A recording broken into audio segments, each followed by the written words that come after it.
Assalomu alaykum. Sizni Zuhurov podkast loyihasining navbatdagi sonida ko'rib turganimdan xursandman.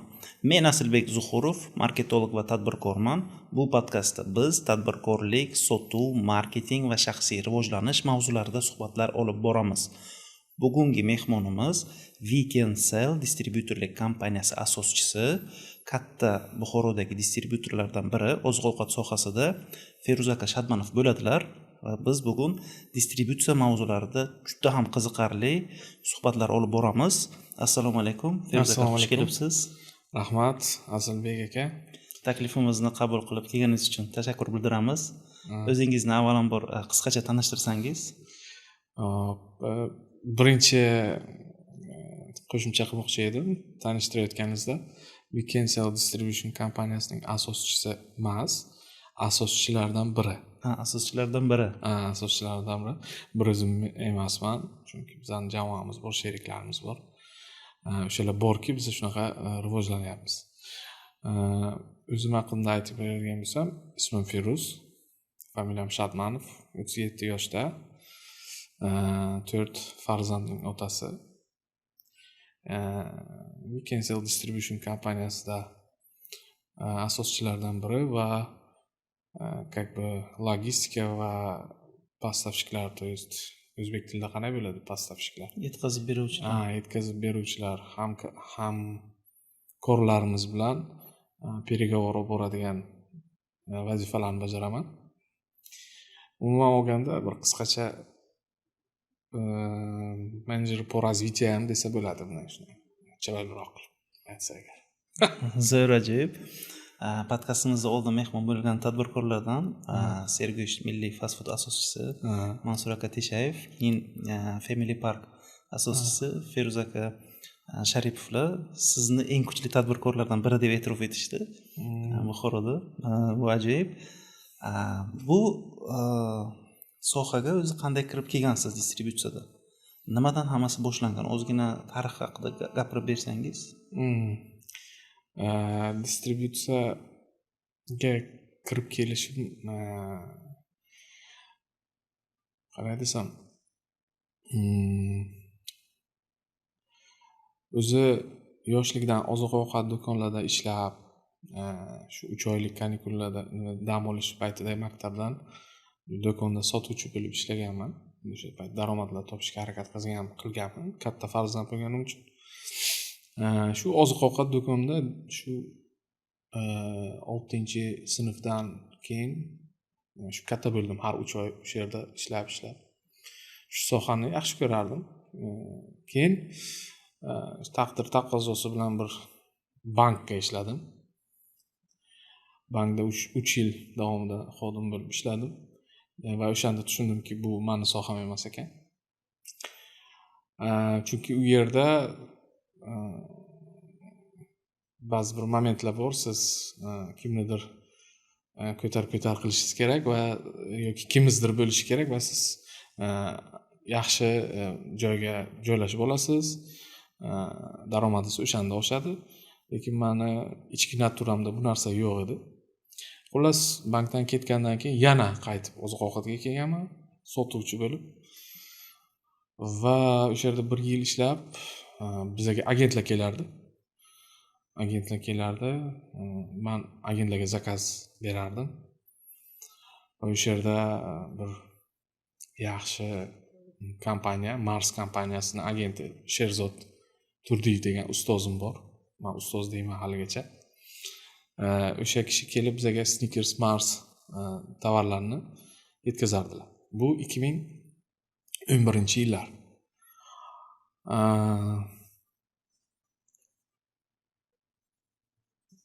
Daromad kam bo'lgan, do'konda sotuvchi sifatida ishlayotgan payt. Bu 400 ming so'm oylik bo'lgan, dollarda o'sha payt $150 edi. Kuni bo'yi 16 soat ish. Va bilasiz, firmalar yaxshi kadrlarni handling qiladi, qidirib yuradi. Ishlashga harakat qilishadi. Sherzod Turdiyev ham u kishi boshqa kompaniyaga supervizorlikka taklif bo'lgandan keyin Mars kompaniyasida agentlikdan va u kishiga shunaqa nima bo'lganki, o'rningizga odam topasiz va u odam sizday kamida ishlashi kerak. bo'lmasa ketmaysiz deyilgan. Hozir bunaqa условия qo'yib bo'lmaydi, lekin o'shanda qo'yilgan. Keyin Sherzod Turdiyev qidirganlar va menga kelib taklif berganlar. Men ketyapman, sizni ko'ryapman o'sha должностьga kirasizmi degan. Men uchun men aytganmanki, qancha oylik, естественный savol, hozirgilar ham shunday beradi. O'shanda $250 eng kamida degan. Va undan yuqori bo'lishi mumkin. Va undan yuqori bo'lishi mumkin. Men $150 ga 16 soat ishlab yuribman. Xo'p deganman. Endi gap pulda emas, ko'proq munosabatda. Munosabatimiz yaxshi edi. Xuddi shu payt parallelni Shedra Leta kompaniyasidan menga taklif bo'ldi. U yerda $400 eng kam edi. Men tasavvur qiling, men $150 olyapman. Ketishingiz aniq. $250 va $400. Faqat tanlov qilgan. Tanlov qilgan. Alhamdulillah o'sha payt men to'g'ri tanlov qilganman. Pulni orqasidan bormaganman. Munosabat va tajriba ortidan $250 lik ishga o'tganman. Alhamdulillah shunday distributsiyaga kirganman, agent bo'lib. Demak, birinchi maktabingiz Mars brendida bo'lgan. Mars kompaniyasida agent sifatida kirgansiz. Agent sifatida kirganman. Zo'r. Va o'sha payt Turdiyev Sherzod aytgandiki, qarang, lekin siz agar uddalay olmasangiz men qaytib kelishim kerak bo'ladi. Shunaqa deb o'rda gap bo'lgan deb. Yo'q, men uddalayman deganman. Shu bilan 1 yil ishlab, u kishi qilgan prodajadan 2 barobar ko'proq sotuvlar qilib, Mars kompaniyasida eng самый лучший новичок года degan statusni olganman O'zbekiston bo'yicha. O'zbekiston bo'yicha. Esimda bor, Mars kompaniyasi Toshkentda restoranda katta to'yxonani olib, yangi yilda party qilardi, to есть bayram qilardi. Va o'sha yerda katta tabloda ведущий nima qilib 4 ta rasm nominatsiyalar bor edi.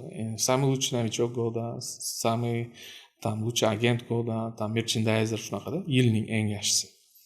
Va o'sha yerda nomzodlar chiqardi, 4 ta, 4tasini ichida men ham bor edi.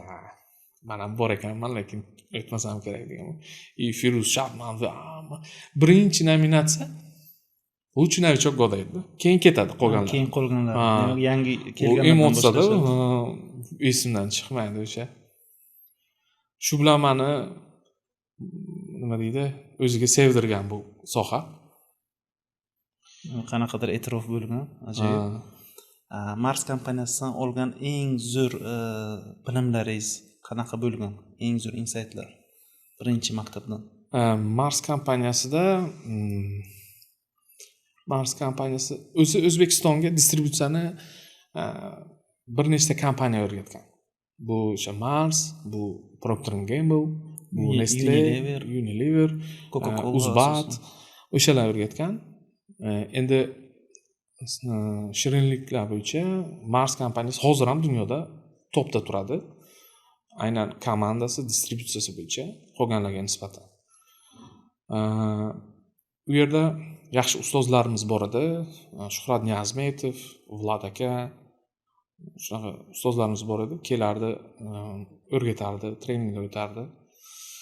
O'shanda men bitta narsani bilganmanki, ular aytardi, qaysi mahsulot sotiladi, qaysi mahsulot yaxshi sotiladi. Bitta qonuni bor.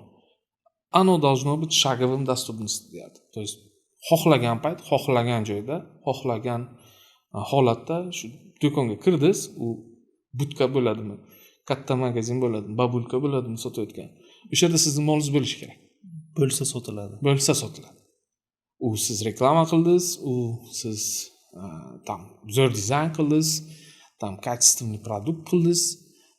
U hammasi ikkinchi darajali. Qachonki u shagoviy dostupni bo'lmasa, u sotilishi qiyin.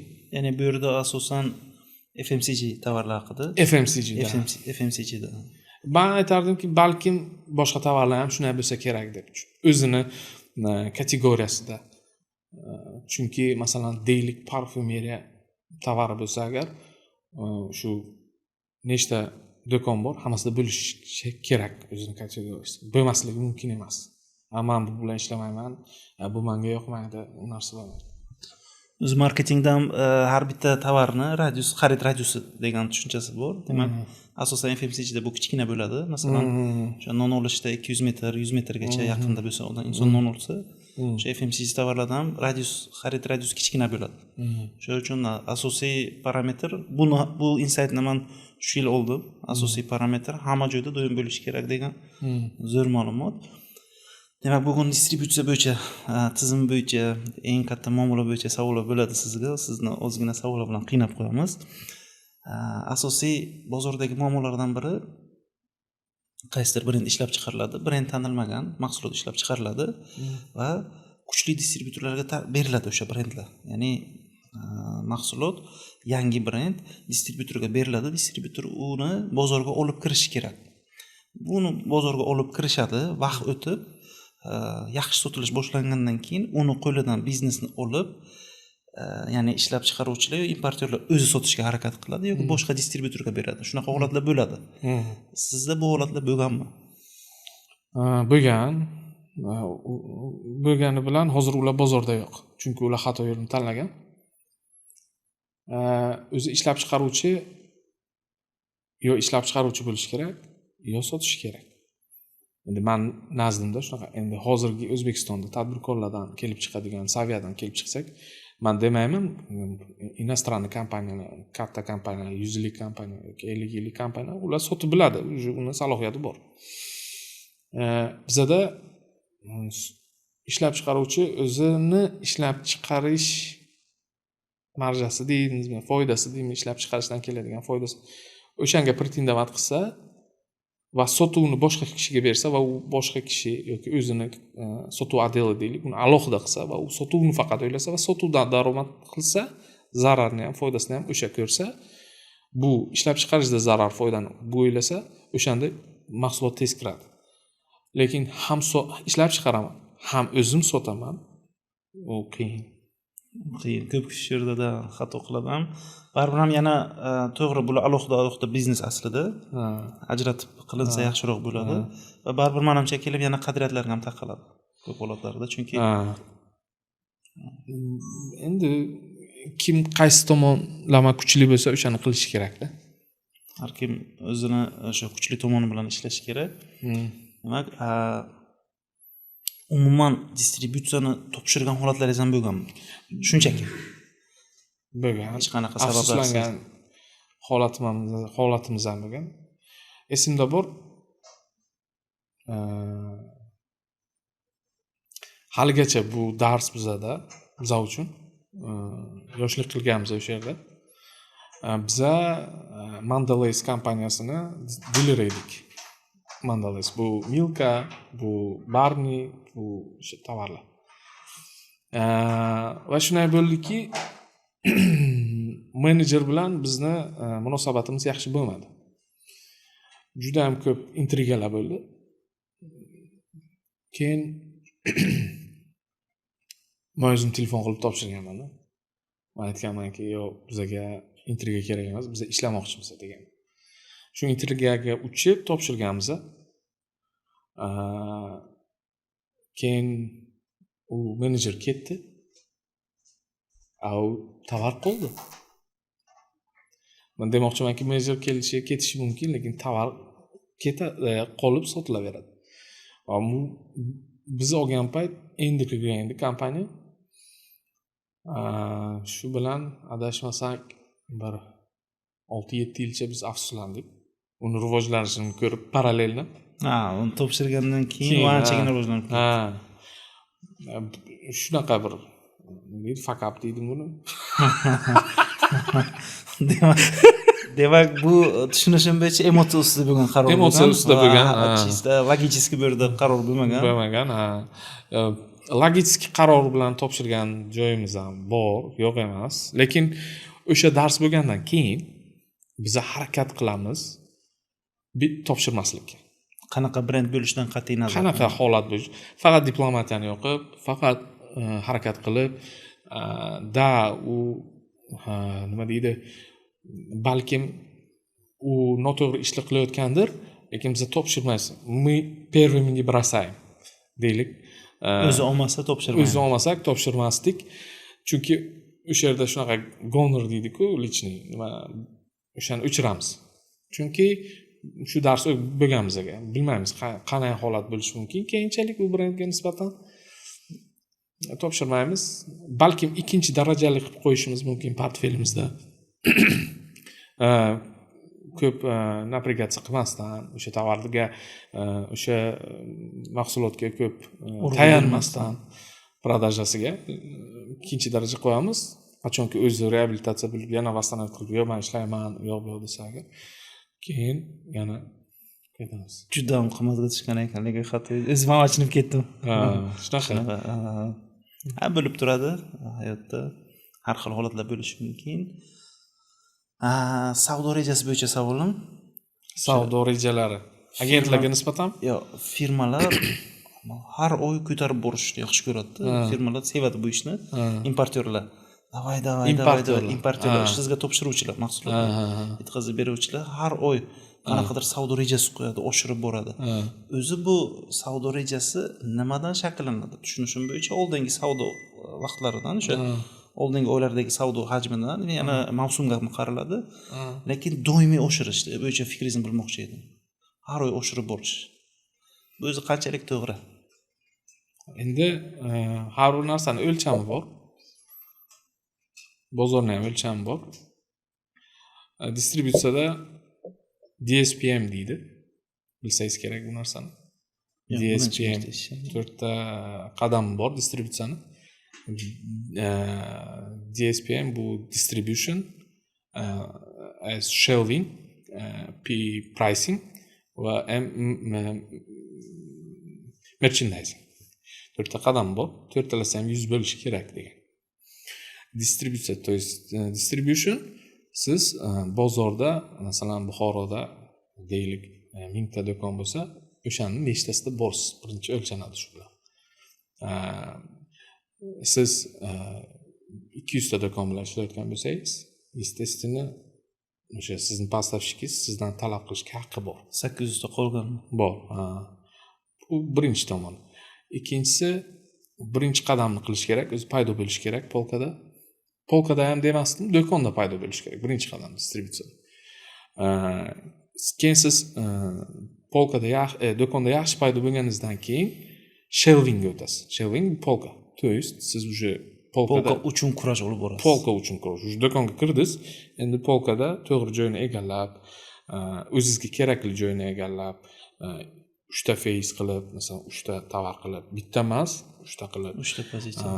Keyin uni birinchi bitta SKU bilan kirdingiz, keyin 2 ta SKU qildingiz. Assortimentni oshirdingiz. Xo'p, polkalarda paydo bo'ldingiz. Do'konlarda paydo bo'ldingiz, polkada. Endi pricing. Endi siz bitta narxni qo'yishingiz kerak. Hamma bir xil narx iloji bo'lsa sotsa agar, bu to'g'ri bo'ladi. Chunki xaridor hamma joydan bir xil olsa, sizning molingizga bo'lgan nima loyalность oshadi. Uje keyin siz olasiz, do'konchi bilan muomala qilib bitta narx qo'yishga harakat qilasiz. Hamma yoqda bitta narx. Keyin merchandising o'tadi. Pricing, keyin merchandising. Merchandising uje bu siz shelf stocker qo'yasiz, tozalaysiz, polka qo'yasiz. Shunaqa. Shu 4 ta qadamdan iborat distributsiya asos. Shunga nisbatan sizni поставщиkingiz talab qilsa agar, bu o'rinli. Bu o'rinli. Agar siz 70% покрытие qilgan bo'lsangiz, bu уже o'shanda talab qilsa agar sal to'xta deb bo'ladi. Chunki 70% yaxshi rezultat. 70% baribir siz aytayotgan parametrlar bo'yicha hech qachon tushunishim bo'yicha 100% qamrov bo'lmaydi. Bo'ladi. Do'konlarda 100% kirish mumkinmi? Bo'ladi. Coca-Cola. Coca-Cola misolida mumkin, Snickersda, Marsda mumkin. Bular o'sha 4 ta pozitsiya bo'yicha bor. Coca-Cola deylik. Hamma yoqda bormi? Bor. Polka xaldiniklar qo'yib chiqqanmi? Qo'yib chiqqan. Pricing hamma yoqda bir xil narxmi? Qilgan. Shelving hamma yoqda merchandising, shelf stockerlar nimadirlar bor. Buni 100 qilgan ular. O'shanda ham ularga oshiriladi plan. Oshiriladi savdo rejasi. Chunki bozor qonuniyati bor, taklif talabni oshiradi. Bu narsa bor narsa. Ya'ni taklif talabni oshiradi. Bu ham zo'r insight bo'ldi. Demak, taklif agar ko'proq berilsa, albatta o'z-o'zidan talab oshadi. Ha. Zo'r. Bunga normalni qaraymiz biz. Harakat qilamiz normalni qarashga. Agar me'yordan oshirsa, nima qilsa agar nima qilamiz? Suhbat qilamiz bu masalalarda. Ajoyib. Demak, savdo rejasi oshirilishi bu normal holat. Agar to'g'ri o'sha parametrlar bilan berilsa, masalan, qaysidir agar qamrovingiz 60% bo'lsa, sizga bu 2% yana oshirish yo 3% oshirish bilan berilsa, normal. Shunchaki savdoni oshirish degan o'sha komanda berilsa yoki o'sha taklif berilsa, bu agar 70% qamrovda bo'lsangiz agar noto'g'riroq deb tushunsak ham bo'ladi. Endi nimalari borda buni savdoni oshirish nuqtalari bor. Masalan, mahsulotni doim skladda borligi, full to'liq assortiment bilan. To есть sizda assortiment yetishmovchiligi orada yo'q. O'shani o'zi o'rtacha 20% ga savdoni oshiradi. Doimiy kerakli tovarlar skladda bo'lishi. Xohlagan kolичествоda. Sizga masalan, mijoz xaridorsiz aytdik, bu kerak. Hozir yo'q bundan. Hozir bu keladi. Hozircha tugab qoldi. Bilingki, siz o'rtacha где-то 20% savdoni yo'qotyapsiz. Yana nuqtasi masalan to'g'ri narx. Yana nuqtasi vaqtida yetkazib berish. Buni hammasi kompleksni bo'ladi. Kompleks. Jamoaviy ish. U bitta bir tomonlama bo'lmaydi. Endi bizning vazifamiz, agar biz shuni tushunsangiz, siz ham shuni tushunsangiz, siz как orkestrni dirijor sifatida o'tirasiz o'rtada. Поставщикка signal berasiz, narxni tushir yoki tezroq tovar ber, agentga signal berasiz, sansot, skladga signal berasiz, nima uchun tovar kam, shuni kontrol qilib turasiz. Bizning vazifamiz shunaqa ko'proq. Zo'r. Tushunishim bo'yicha o'zi aynan sizni sohangiz o'zi eng qiyin distributsiya turlaridan biri. FMCG. Bu qanaqa argumentlash mumkin? Birinchidan FMCG tovar. Bunaqa tovarlarni assortimenti do'konlarda ko'p bo'ladi. Birinchi navbatda, ya'ni do'konga kirishni o'zi muammo. Kirib olganingizdan keyin masalan, odatda bir xil pozitsiya tovarda o'zi tushunishim bo'yicha kamida minimum 5 xil tovarlar bor. Shu pozitsiyada masalan har bitta tovarni oldida qolgan yana 4 ta brend eng kamida, agar ko'proq bo'lmasa. Bu bir. Ikkinchidan eng asosiy muammo sizlarda baribir muddat degan narsa bor. Ya'ni oziq-ovqatda asosan muddat bilan ishlanadi.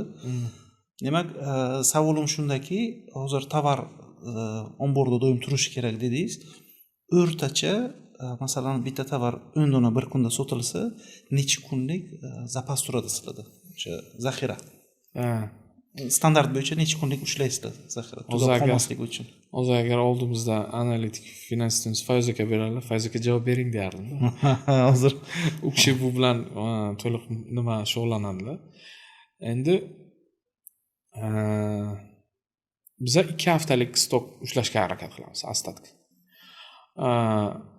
Yana xadovoy ligiga nisbatan qarasak, masalan A kategoriya xadovoy tovar bo'lsa agar, uni 1 oylik saqlashga harakat qilamiz. A bilan B ni tashdi. Bizda ham bo'ladi. Chunki biz ham oldindan nima deydi, unaqa aniq точный raqamlar bilan ostatkani saqlamaymiz. Bo'ladi, shunaqa avtostoklar bo'ladi. Bizga bog'liq bo'lmagan holatlar bo'lishi mumkin. Zavod ishlamay qolishi bo'lishi mumkin. Yoki tamojidan tovar o'tmay qolgan bo'lishi mumkin. Shunaqa masalan Erondan yaxshi bir napitka keldi bizga, bir gurulladi-yu, keyin urush nimadir bo'lgandan keyin tap to'xtadi. Misol, men bir tatib ko'rgandim Erondan zo'r ichimliklar kelganda, bir 2-3 xil adashmasam bozorlarda paydo bo'lgandi, do'konlarda.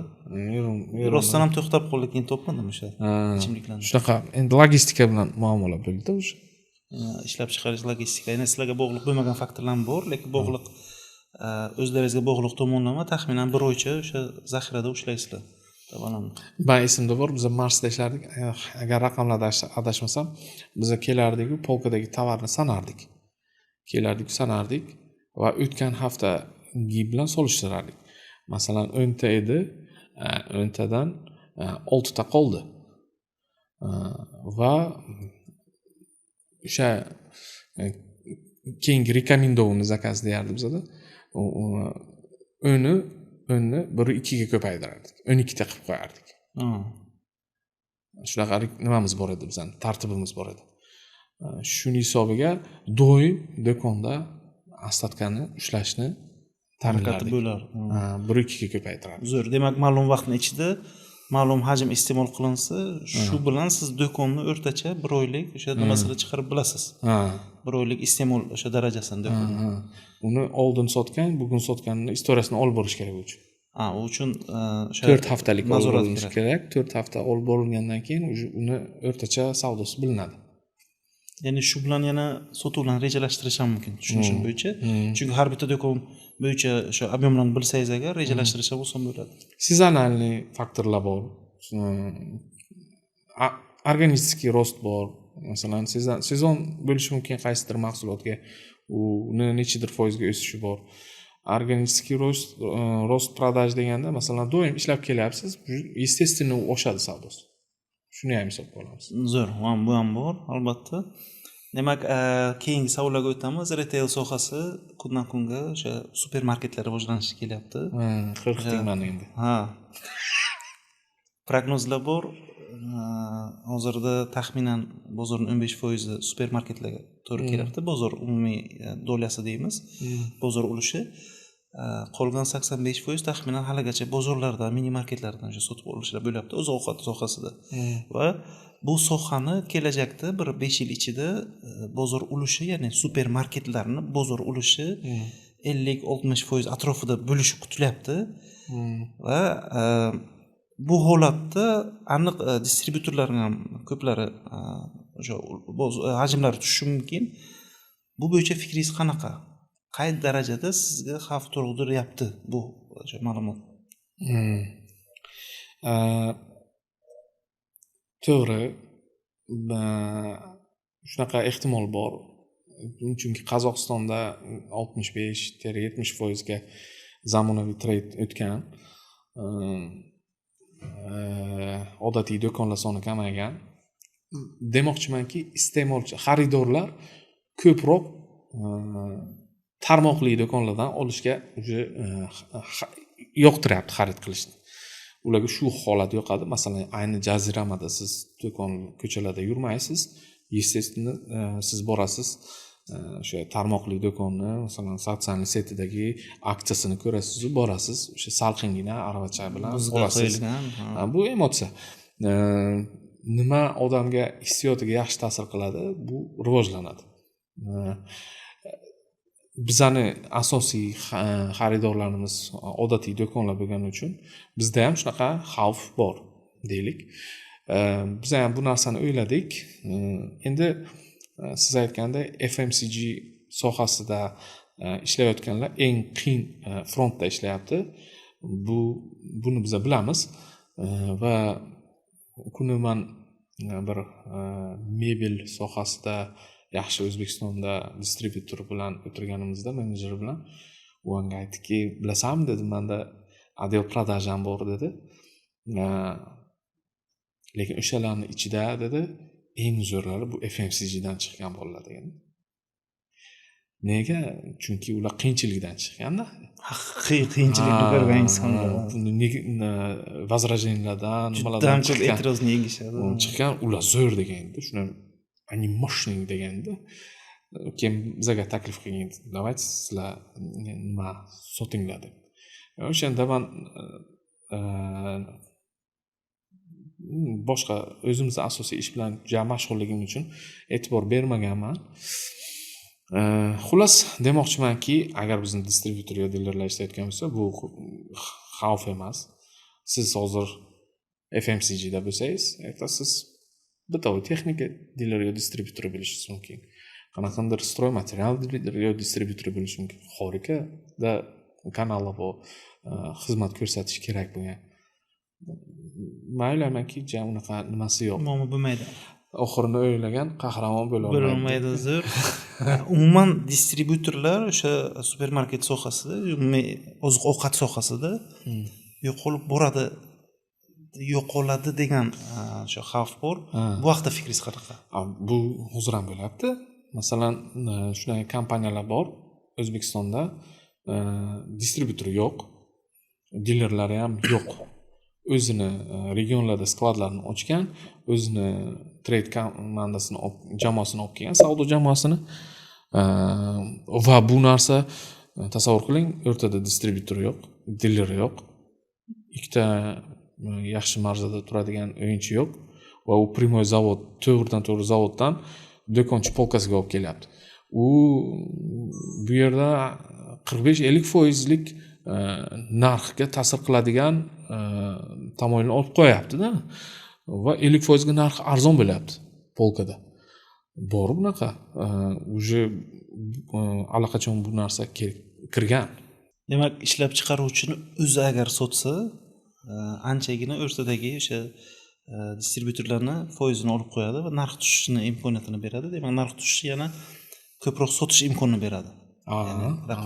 Raqobatchilarga nisbatan sizning narxingiz arzon. Lekin bu yerda xavf ishlab chiqaruvchi o'sha zavod oxiriga o'sha do'konga yetkazib berishgacha o'zi xato ham qilishi mumkin. Qanaqa protsesslarni to'g'ri bajara olmasligi mumkin. Men aytayotgan keys bu yashkina misolida konditerka. Agar uni tarixiga kelsangiz, ular asli birinchi distributor bo'lgan. Distributsiyadan orqa tomon qarab ketgan. Ular distributor bo'lgan, ko'p distributsiya bilan shug'ullangan. Keyin aytgan siz aytgan o'sha xavflar, поставщикlar tomonidan, hamkorlar tomonidan tovarning olinishi, boshqasi shu narsalar bilan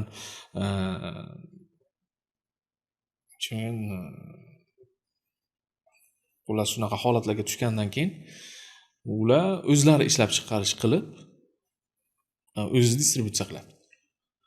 Ularni kuchli tomoni asli distributsiya. Ishlab chiqarish emas, asosan kuchli tomon distributsiya. Bu ishni yaxshi bajaradi. Qanaqadir o'sha savpadin deymiz, ular ishlab chiqarishga o'tib qolgan qanaqadir. Ishlab chiqarishda ham optimizatsiya qilgan ular. Deylik o'sha misol uchun pecheni ishlab chiqarsa, ular masalan un sotib olmaydi, o'sha bug'doy sotib olib, un qilib shu har bir qadamda faqat shu bug'doy narxga ta'sir qiladigan ishlarni qilganda. Bug'doy faqat ekish qolgan, tushunmaydi, faqat shu bug'doyni ekib, o'zi chiqarish qolgan, tayyor bug'doyni olib, unga aylantirib, undan tayyorlaydi mahsulot. Masalan, qaysidir ishlab chiqaruvchi shokolad ishlab chiqarmoqchi bo'lsa, kakaoni, o'sha shokoladni xaltada sotib olib, eritib shokolad qiladi. Bor ishlab chiqaruvchilar kakao baboni olib, maydalab, xohlagan darajada shokoladni olib kelib, shokolad chiqarish mumkin. U masalan narxga ta'sir qiladigan darajada quyug'i, suyug'ini, shokoladni sifatiga ta'sir o'tkazishi mumkin. Ular shularni ham qilishganda. Ya'ni bu gorizontal integratsiya deyiladi. Barcha protsesslarni qo'lga olish, oxirgi iste'molchigacha. Nima bo'lsa narxga ta'sir qilsin-da. Zo'r. Shu uchun men o'ylayman, yashkina narsalar, shu mahsulotlar juda ham arzon bozorda. Sifati ham zo'r. O'zimga savol beradi, nima uchun bu darajada arzon? Chunki bu yerda bir necha qo'ldan o'tib keladi u, bu yerda baribir marjalar qo'shiladi. Bu yerda diler bilan distributor yo'q. To'g'ri, zavod ishlab chiqaruvchi, oxirgi savdo agenti. Zo'r. Demak, xavf bor, sezilyapti oziq-ovqat sohasida distributorlarni shu yo'qolib ketishiga. Bu zo'r. Qaysi turdagi distributorlar qoladi deb o'ylaysiz? Umuman qaysi sohada bu ish saqlanib qoladi deb o'ylaysiz? Endi men ham eshitganman, men ham sizda kim birki Rossiyadan kelgan ekspat bilan suhbatlashgan edim. Ularda ham bozor shunaqa formulyatsiya bo'lgan. Asosiy bozorni savdosini tarmoqli do'konlar qiladi. Va bu deganiki, shu zavodlar to'g'ridan-to'g'ri tarmoqli do'konni o'zi bilan savdo qiladi. Unga skidkalarni beradi, unga tovarni beradi, avtozakaz qilib qo'yadi, unga kelaveradi. Bu yerda ishlagan distributorlar bor, infrastruktura qurgan, sklad qurgan, logistika qurgan. Ular dedi, logistikaga o'tdi dedi. Logistikaga o'tdi, qaysi ma'nodaki o'sha katta kompaniya, ishlab chiqaruvchi kompaniyalarga baribir tarmoqli do'konlarga ham yetkazib berish protsessi kerak. Transport xizmatlari, yetkazib berish xizmatlari. Logistika. Endi u sotuv bilan shug'ullanmaydi-yu, katta kompaniyalar uchun logistika xizmatini ko'rsatyapti. Chunki uni skladi, infrastrukturasi, logistika mashinalari bor. Bu hozirgi paytda aktual narsa. O'zim ham bitta yaqinda ma'lumot o'qidim. Sun'iy intellekt kirib kelishi bilan baribir ko'p ishlarni sun'iy intellekt ko'p ishchilarni ishini almashtiradi, o'zi bajarishni boshlaydi, lekin bir necha sohalar baribir zarar ko'rmas ekan. Aksincha rivojlanar ekan. O'shaning ichida logistika ham bor edi va qurilish sohasi. Ya'ni qanaqa sun'iy intellekt bo'lishidan qat'iy nazar, nima qilishidan qat'iy nazar, baribir inson qayerdadir yashashi kerak. Ya'ni qurilish sohasi baribir to'xtamas ekan va o'sha logistika sohasi bulardan biri bo'lib qoladi va oziq-ovqat sohasi. Chunki sun'iy intellekt qanaqa rivojlanishi bilan ham baribir insonlar o'sha taom yeyishi kerak, qanaqadir yashash uchun. Demak, logistika zo'r. Tushunishim bo'yicha, demak, chet ellarda distributorlar bu soha chiqishi bilan demak logistikaga o'tib ketishyapti. Bu zo'r. Bizada bizning o'zimizda bo'lgan ish, aytib beraman. Shu soha bo'yicha qanaqadir xavflardan baribir tovar, bizning o'zimiz kosmetika sohasi distributor bilasiz. Qanaqadir xavflardan chiqish uchun o'zimiz STM sohasiga o'tdik. Ya'ni o'zimiz brendga ega bo'lib, brend asosida o'zimiz nomimiz bilan ishlab chiqarib, qanaqadir xavflardan o'zimiz saqlab STMga o'tyapmiz. Ya'ni kelajakda baribir urushimizni saqlash uchun buni bir necha brendlardan ko'ryapman. O'shada hattoki Toshkentda ham katta-katta tadbirkorlarni ko'rsangiz agar, o'zlari oldin keltirib sotishgan, qaysidir kuchga kirgandan keyin o'zlari brend tayyorlatib, ya'ni STMga o'tishyapti. Bu bo'yicha fikringiz qanaqa? Bu o'zi qanchalik to'g'ri va qaysi sohada to'g'ri deb o'ylaysiz? Ya'ni o'zini brendini ishlab chiqarib, sotishni boshlash. Bizda ham bor, bir поставщикimiz yaxshi. Hamkorimiz STM qilganlar o'sha. Endi sizni sotuv komandangiz bo'lsa, agar siz STM qilsangiz, siz o'sha sizga tovar beradigan hamkoringizdan nima deydi, zavisимостьni olib tashlaysiz, faqat shu qoladi bu yerda. Chunki siz masalan ishladingiz, bozorga o'shani brendini kirgizdingiz, bir kun sizdan olish xavfi bor.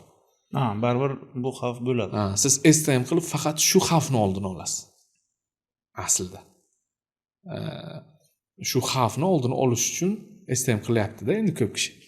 Chunki masalan bugun bu bermasa, men shu suvni yoki shu zgushoni molokoni boshqa zavodga borib quydiraman va shu o'zimni brendim asosida chiqaraman degan o'ylar. Bu to'g'ri, lekin katta xarajat. Kam xarajat emas bu.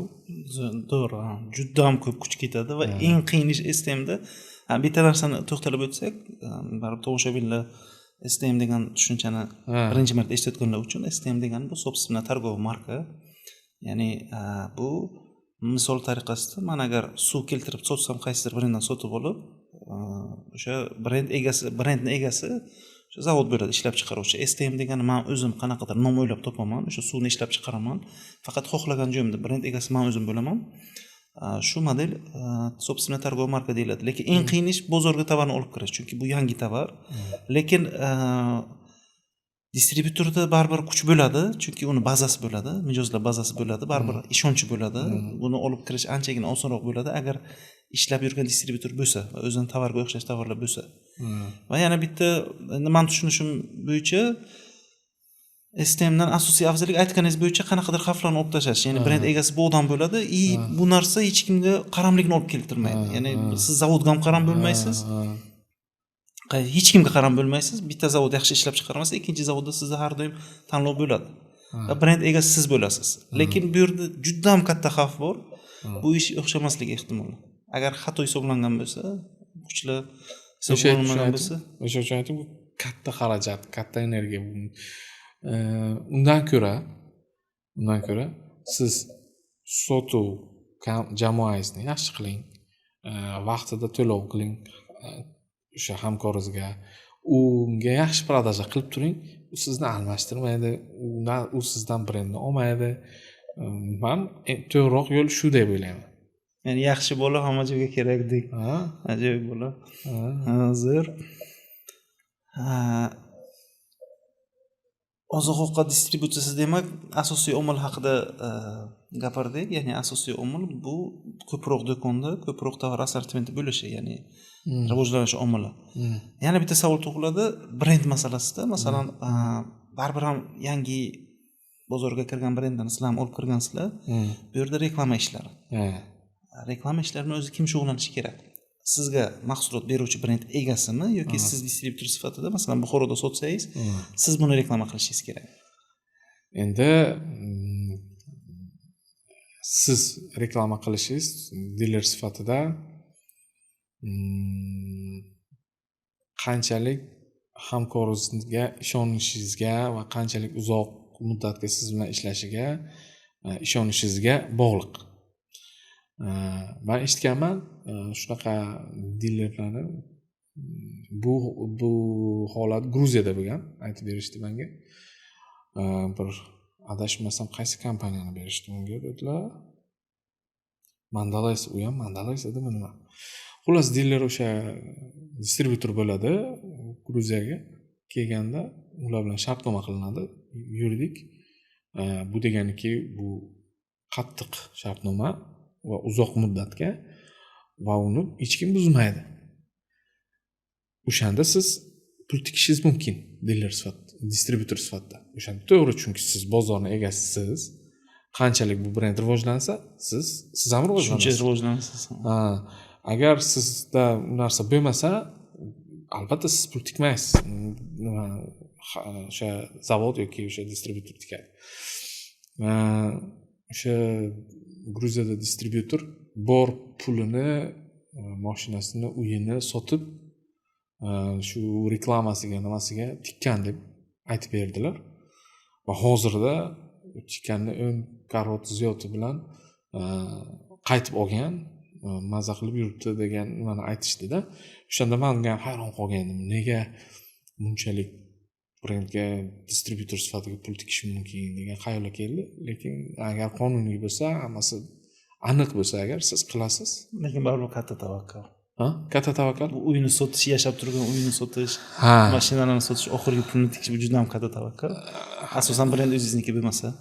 Lekin men ko'rganman, O'zbekistonda ham bor o'sha bizning hamkorlarimiz.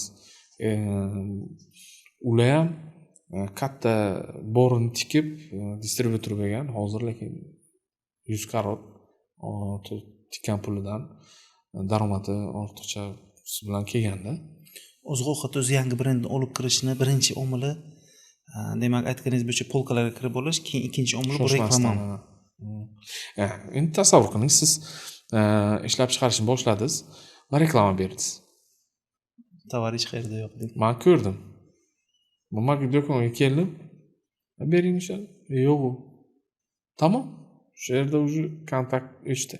Siz to'lagan reklamangiz ketdi. Bu yerda yana bitta savol bor. Masalan, olib kirdingiz, baribir bir kun o'zida hamma do'konlarni qamrab bo'lmaydi. Yo'q, bo'lmaydi. Birinchi do'kon kirganingizdan keyin 100 ta do'kon bor desangiz shaharda, 100-do'konni qamrab olgancha birinchi do'kondagi narsani reklama qilinmagan, endi hali reklama boshlanmagan, chunki 100 ta do'konda kirgandan keyin boshlaysiz reklamani. Birinchi do'kondagi tovarni hali hech kim tanimaydi, reklama qilinmagan. Uni muddati bor. Muddat o'tib qolishi bor. Bu yerda qanday bu ishlar bajariladi? Endi bozorda mahsulot tabiiy holatda kirsa yaxshi. Bozorni tabiiy holatidan kelib chiqib, bozorni o'zi uni qabul qilsa, u yaxshi. Masalan, siz olib kirdingiz, mahsulotingiz qanaqadir brak holati bor. Hali kam do'konlarga tarqatgansiz, bilib oldingiz o'sha yerda. Braklarni terdingiz. Nima qildingiz? Yangidan qilib olib kirdingiz yoki xato narx qo'ygansiz. Nimaga xato narx qo'ygansiz? Qanaqadir siryoni siz qimmat olgansiz yoki yaxshi qilaman deb zo'r qanaqadir qimmat siryo solgansiz, lekin konkurentlar unaqa siryo ishlatmaydi va sizni tovaringizni hech kim olmaydi. O'sha yerda rokirovka qilishingiz mumkin. Bu tabiiy holat, bu narsa Asosan yangi brendda juda ham ko'p xatoliklar bor. bo'ladi bu narsalar. Bo'ladi bu Lekin narsa. xatoliksiz brendlarni ko'rmaganman kirgan bozorda. Bo'ladi. Bizda ham yaqinda bo'ldi. Shu suv kiramiz. Gazi nimalari qo'yib berdi. Qaytib masalan bir fura suv qaytdi. Skladni o'zidan. Ya'ni bu sizga zarar emas, qaytib yuborasiz. Menga zarar emas, lekin sraz signal keldi, qaytdi. Ular o'shani o'zgartirib, qaytib yana yubordi. Taxladishdi. Qanaqadir оборудованияda o'zgartirishlar olib kirishdi. Reklama qilishga ulguradi. Kim bo'lsa ham. Lekin reklama ham bozorga kirish uchun qilinadi. Distributsiya ham asli bozorga kirish uchun qilinadigan narsa. U bitta do'konga kirib, taklif qilib paydo bo'lish. Boshida siyrak paydo bo'lasiz. Agar mahsulotingiz unikal bo'lsa, utopiyasi bo'lsa, bozor o'zi tez qabul qilishni boshlaydi. Zo'r narsa ekan-ku, ber deydi. O'shanda ulgurishingiz kerak. Bunaqasi ham bo'lgan bizda. Olib kirganimizda biz kutmagan holatda savdosini ko'rganmiz. O'zi qondirilmagan nishalar bormi bozorda oziq-ovqatda? Ko'p. Biz hozir o'ylaymiz konkurensiya ko'p deb. Boya aytganimdek, 5 yildan keyin kimdir yana aytadi, konkurensiya hozir ko'paydi, oldin bunaqa emas edi deydi. O'zi deyarli o'zi aytganimdek, har bitta mahsulotda, misol bir agar suv mahsuloti, o'sha suv ichimlik suvi desangiz, bir kamida 5-6 xil suv bor. Gazli, gazsiz suvlardan. Faqat suv. Kamida eng oddiy do'konda 5 xil suv bor. Yaxshiroq do'konlarda 30-40 xilgacha suvlar bor. Har xil brendlarda. Demak, haligacha lekin to'ymagan bozor bo'laklari, nishalari bor. Ana endi suv misolida aytaman. Men eshitdim, Chortoq suv bo'yicha aytaylik, adashmasam 20-yillarni bular boshlagan payt marketing исследование qilishgan. O'zbekistonda shu Barjomi, Nataxtari, dan boshqa Toshkent suvi, shunga o'xshash suvlar sotilib yurgan. Mineral suvga ehtiyoj kam bo'lgan. 2 millionta oyda sotiladi. Где-то shunaqa hisoblashgan. Bu kam ehtiyoj emaslik. O'sha payt 2 millionta. Endi eshitsing raqamlarni. Xuddi shu payt parallelni Qozog'istonni o'rganishgan 16 millionta bir oyda iste'mol aholisi deyarli biz bilan teng yo'q, kamroq adashmasam. 16 millionta aholi, 16 millionta butilka sotilyapti. Kishi boshiga bitta. Bizda 2 millionta sotilyapti. Demak, anchagina bozorda potensial olish mumkin. Va buni tushunishgan u qattiq yopishishgan. Hozir endi bilmadim, balkim 10 million bo'lgandir deb o'ylayman. Va o'sha 10 millionni balkim 5-6 millioni Chortoqdir.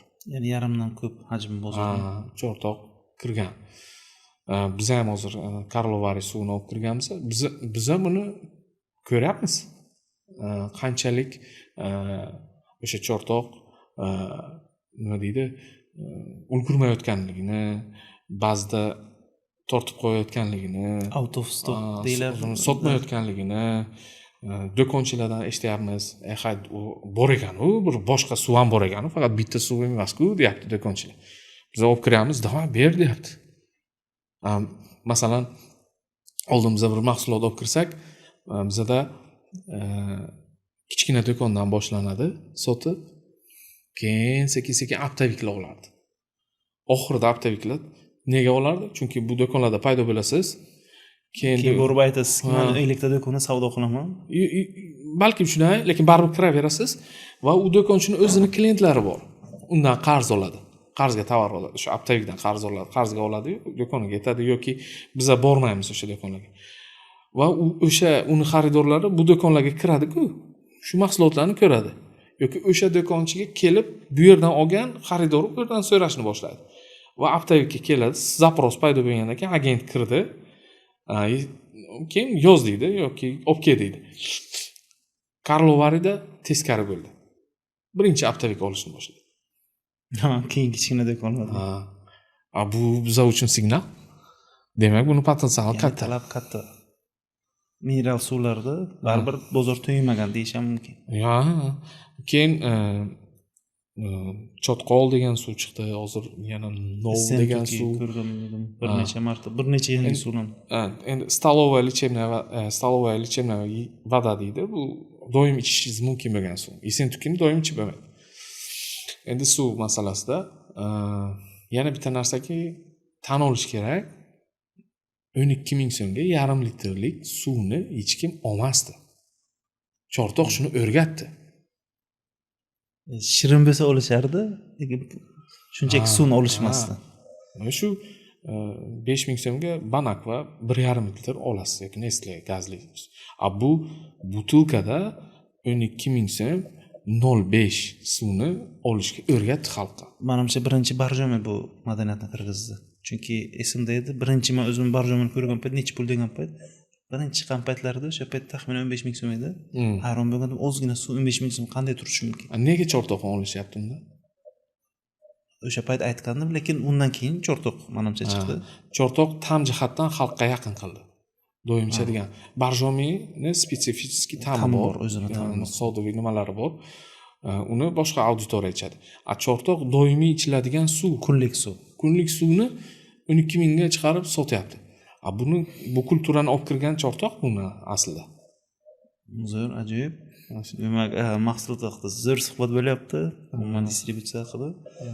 Demak, asosda tizim bo'yicha savollarga o'tsak, tizimning ichiga ozgina kirishsak, qarz masalasi O'zbekistonda eng ko'p uchraydigan masalalardan biri, asosan bizneslarda, deyarli 100% biznesda, deyarli, hammasini aytmayman, 98% bo'lishi mumkin. Hammasi qarz sistemasi bilan ishlaydi. Sizlardan bor bu narsa. Savolim shundaki, umumiy bir oylik masalan savdo hajmi masalan 100 so'm bo'lsa, o'rtacha bir oylik ko'chada qarz hajmi necha foizda bo'ladi? Ya'ni nisbati qanday bo'ladi? Оборотni necha foizda taxminan qarz bo'lishi normal, ideal hisoblanadi? Yaxshi savol bo'ldi. Hozir O'zbekistonda savdo instrumenti bu qarz bo'lib qoldi. Lekin u aslida instrument bo'lishi mumkin, o'sha nima deydi? Unchalik qattiq yopish kerak bo'lgan narsa emas-da. Men o'ylaymanki, hozirgi bozorda 20% oborotizdan ko'chada bo'lsa va o'shandan oshmasa, doimiy 20%, normal 20% bo'lsa agar, bu yaxshi. Yaxshi holat. 50% bo'lsa-chi? Signal katta, xavf. Harakat qilish kerak. Bitta akamizning zo'r gaplari bor edi. Razdать это не продать. Pul bo'lgan paytda savdo bo'lgan hisoblanadi. Pul keldi, o'sha savdo endi hisoblanadi. Asli lekin nima ekan? Men u kun bilib oldim. Qarzga berdingiz, pul olmadingiz, lekin sotdingiz hisob ekan asli. Endi ekonomistlarning tilida. Endi razdать это не продать degani baribir pulning narxi bor. Shunaqa. Dengiz to'ydi. Siz qanchalik ko'chaga pul qolaversa, bu deganiki harakatsiz bo'lsa, undan foyda bo'lmaydi. Masalan 2000-yil kredit bozori bor edi. 2017 mi buzishdi. Biz ham ancha oldinroq. Biz o'shanda ishlardik. Biz lekin kredit bilan ishlamasdik. Biz distributsiya qilardik. Prinsipial kredit bilan ishlamasdik. Chunki kredit faqat qarzga so'rardi. Kreditni buzdilar. Bilasizmi qancha firma pulsiz qoldi o'sha? Firmalar pulni ololmadi qayta. Covid bo'ldi. Bilmaydigan holatlar bor. Endi qanchalik sizni zapassiz bilan bog'liq, естественно, masalan, kimdir uchun raqamlar hech narsa emas, lekin biz uchun katta nima edi-da. Biz xursand bo'lgandik, yo'q kreditimiz buzganda emas. Umuman biz tushundik, что to'g'ri yo'lda bo'lganimizdan o'sha yerda. Zo'r. Demak, 20% bu baribir doimiy bo'lmaydi. Oyning boshida o'rtalarigacha taxminan qarz nisbati oshib ketadi. Oyning oxirlarida 20% qolishi bu normal. Endi men qarz bo'yicha yana bitta kommentariym bor. Masalan, e'tibor bering, men ham o'ylardim-da. O'zbekistonga bank nimalar bitoy texnikalar qarzga berilyapti, mashina qarzga berilyapti, kreditlar, telefon qiladi menga, siz tadbirkor ekansiz, 300 million sizga kredit beramiz. Hech qanaqa kafil kerak emas, hech kim kerak emas. Prosta beramiz keling. Aytdim, biz kredit olmaymiz, sizga ham tavsiya etmayman, dedim. tavsiya etishni ham tavsiya etmayman dedim. Keyin masalan gruzinskiy bankini paymini sotib oldik-ku. Hozir nima uni oti paymini bankini TBC bank. TBC bank kelib qarzga beryapti pul. Fizlitsoga ham hammaga beryapti. Bitta nimasini eshitdim. O'sha TBC bankni rahbarini bir O'zbekistonda TBC bankni kollektor degan nimasi yo'q ekan, xodim Funksiyasi kollektor xodim yo'q ekan. undiruvchi xodim yo'q ekan O'zbekistonda. Boshqa davlatlarda ularning ham banki bor, hamma joyda kollektori bor, lekin O'zbekistonda yo'q ekan. Nega? Chunki bizni xalqimiz berar ekan pulni. So'rasangiz beradi. Bular vaqtida so'rab biladi, qayta so'rab biladi va olib biladi o'sha pulni. Bizning xalqimiz uni nazdida tartib bilan intizomli qarzni baribir qaytaradi. Kechroq bo'lsa ham qaytaradigan odam. Qaytaradi. Boshqa davlatlarda qaytarmaydi, o'sha uchun kollektor olgan. Endi distributsiyada qarzga ishlayotgan do'konlar bilan dilerlarni misolida aytsak agar vaqtida so'ralmasa, vaqtida borib o'rilmasa, albatta o'sha shkala oshadi 20%. O'sha do'konchilar ham o'sha xalq so'rasangiz beradi. Yana talab qilib turish kerak. Eng ko'p so'raganlarga birinchi to'lashadi. So'rash kerak. Bizda qarz beramiz, lekin qarz bergandan keyin o'zimiz so'ramaymiz desak ham bo'ladi shunaqa. Demak, pul aylanish baribir tezlik bor. Aytganingizda pulning ham narxi bor. Ya'ni qancha pul tez aylansa, shuncha foyda ko'proq bo'ladi, ya'ni maksimal effekt bo'ladi. Pul aylanishni tezligini birinchi omili demak qarzni to'g'ri boshqara olish yoki birinchi omili nima deb o'ylaysiz? Ya'ni pul tez aylanishi uchun birinchi navbatda nima qilish kerak? Cash flow deydi. O'sha pul kelishini ta'minlash kerak. Doim pul kelishi kerak. Sotilgan narsani puli kelib turishi kerak va siz berishingiz kerak. Shuna aylanish kerak sikl. Endi bu cash flowga ko'p narsa ta'sir qiladi. Masalan, siz xato assortiment oldingiz, xato narx qo'ydingiz, agentingiz ketdi ishdan, skladda tovar kelmay qoldi. Bu cash flowga ta'sir qiladi. Buni hammasi ta'sir qiladi. Ya'ni barcha bo'limlar ta'siri albatta bor. Ya'ni qarz undirish faqat oxirgi nimalardan biri, sipochkalardan biri.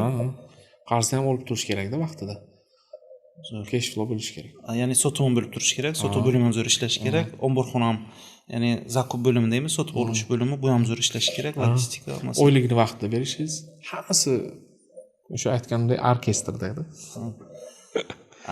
Umuman tajribangizda baribir qaytarilmaslik bo'lgan qarzlarni baribir hammada bo'ladi, bizda ham juda ham ko'p bo'lgan.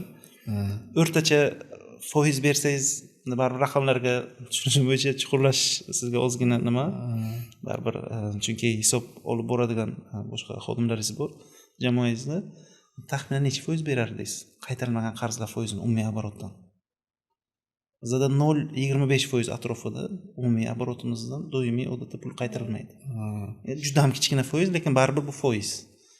Endi bizda bunaqa raqamlar yo'q, alhamdulillah. Deyarli yo'q. Biza aytganimdek nimalarni ham o'zimizning mijozlarni ham kategorizatsiya qilganmiz. Kimga pul qarzga berish mumkin, kimga mumkin emas. Hammasi tartib bilan ishlanadi. Biza menimcha bunaqa tizim, unikalniy tizim faqat bizda bor. Ko'p distributorlarda nimalardan eshitaman. O'sha ular kollektor qo'ygan, faqat spor, kimdir pulni vaqtida bermaydi. O'zini qiyinlashtirgan. Bizda lekin Fayoz aka bilan Nodir akani nimalari bor. Mehnatlarning natijasi bor. Unikal bir qarz berish tizimini qilganmiz. Hammasi vaqtida ishlayapti, alhamdulillah. O'zi Toolbox jamoasiga o'tgan darsingizdan juda ham ko'p insight olganman.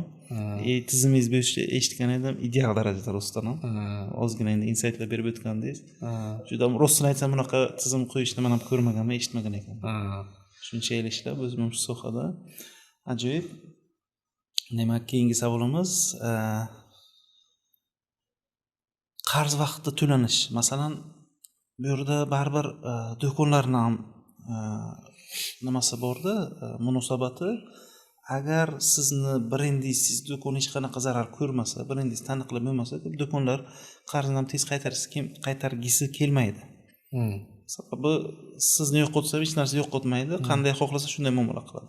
Lekin bir holatlar bor, masalan, Mars holatida, Snickers holatida u naqddan savdo qilsa ham bemalol ular uchun hech qanaqa muammo emas. Agar misol tariqasida men hech qanaqa hech kim tanimaydigan, endi bozorga kirayotgan brendni olib kirsam, boshida baribir qarzga tarqataman, chunki brendga hech kim ishonmaydi sotilishiga ham. Niyat xatoda shu yerda. Niyat xato. Mayli, keling, xato niyat bilan kirdik. Demak, do'konchi qo'rqmaydi pulni qaytarmaslikdan. Chunki unga farqi yo'q. U brend siz ham yashab kelayotganda do'kon undan keyin ham yashaydi. Bu holatda qarz qanday qaytariladi do'konlardan?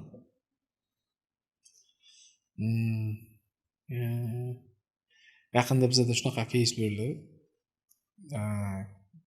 Bitta поставщикimiz aytdiki, siz aytganda u yangi mahsulot biza savdo xodimi qo'ymaymiz, sotuvni bo'ynimizga olmaymiz deganmiz. Lekin mahsulot biza o'zimizga yo'q ekan. Biza mahsulotga qarab perspektivani ko'rganmiz-da, aynan brendga, tovarga. Lekin hech kim tanimaydi. Keyin mayli sotiladi, kichkina ob'yomda sotiladi, juda unaqa katta emas. Keyin u aytdiki, aka dedi, men o'zim tarqataman dedi. Va o'zim javob beraman. O'zingiz tarqating, o'zingiz javob bering va biz ham pul tikmaymiz dedik. Bu holatda. Chunki sizni o'zingizni bo'yningizda-da. Bu inisiativani oldi u odam. Men ko'rdim, chetdan qarab o'tirdim. Hamma o'sha top magazinlar bilan ish boshladi. Hamma magazinlar bilan ishlamadi. Faqat topga keladi. Aka deydi, men sizga polni full qilib beraman. 15 kundan keyin kelaman. Qaysi sotilgan o'shani olaman pulni. Sotilmaganini olmayman. Shu bahonada kirdi, ancha kirdi. Chunki mahsulotga tayandi sifatiga. Zo'r. Keyinchalik brend rivojlanib ketsa, bu tizim qayta ko'rib chiqilishi mumkin. Masalan, brend rivojlanib ketsa, sotilgandan emas, oldindan qanaqadir to'lov. Bu menimcha adashmasam bir 3-4 oy yoki 6 oygacha davom etdi. Hozir o'sha agent ketdi ishdan. Hozir yangi agent keldi. O'sha yangi agent realizatsiyaga bermayapti. Konsignatsiyaga beryapti. Bilasizmi, realizatsiya boshqa, konsignatsiya boshqa. Realizatsiya bu qarzga sotilsa pulni beradi. Konsignatsiya belgilangan srokka beradi. Sotsa sotmasa oldin realizatsiyaga bo'lgan, pod realizatsiya qanchasini sotsa o'shani pulini beradi. Hozir уже konsignatsiyaga o'tildi. То есть men sizga tovar beraman, bir oydan keyin pulni olaman 100%. Sotsangiz, sotmasangiz, bu konsignatsiya. Bunga o'tildi. Birinchi etap bu edi, ikkinchi etapga o'tildi. Balkim bir kun emas, bir kun naqdga sotaman. O'tishish kerak emaslik, albatta. Shunaqa etaplari bor. Zo'r. Suhbatimiz haqiqatan zo'r ketyapti. Ma'lumot ko'p, juda ham insaytlar o'zim ham oldim. Sizdan o'tgan o'sha 2 soatlik darsimizda zo'r insayt olgandim. Yana bugun ham insaytlar ko'p. Demak, keyingi savol. Biznesda asosan agar distributsiya sohasida gapirsak, men bu ishni tizimlashtirib 100% operatsiyonkadan chiqish mumkinmi? Yo'q. Yo'q. Men ko'rganman, shunaqa odamlar bor. Jiyaniga kimgadir topshirgan. Tizimlarni qo'yib, hammasi ideal, o'z-o'zidan ishlaydigan. Yo'q. Tasavvur qiling, siz aytgan masalan holat biz harakat qilib qarzdorlikni kamaytiramiz, o'zimiz ishlabda, pul o'zimizda qalanadi. Xodimlarimizga ham o'zimizni mentalitetni topshirganmiz. Masalan, sklad direktoriga, savdo rahbariga, kassirimizga, boshqasiga o'zimizni qanday pulni qadriga yetamiz va o'sha narsaga, o'sha narsani mentalitetimizni qisman topshirganmiz. Ular ham shunday qaraydi. Lekin biz qanchalik cho'ziladi bilmaysiz. Siz bo'lmasangiz, u baribir relsdan chiqadi. Ko'p dilerlarni yopilish sababi shu.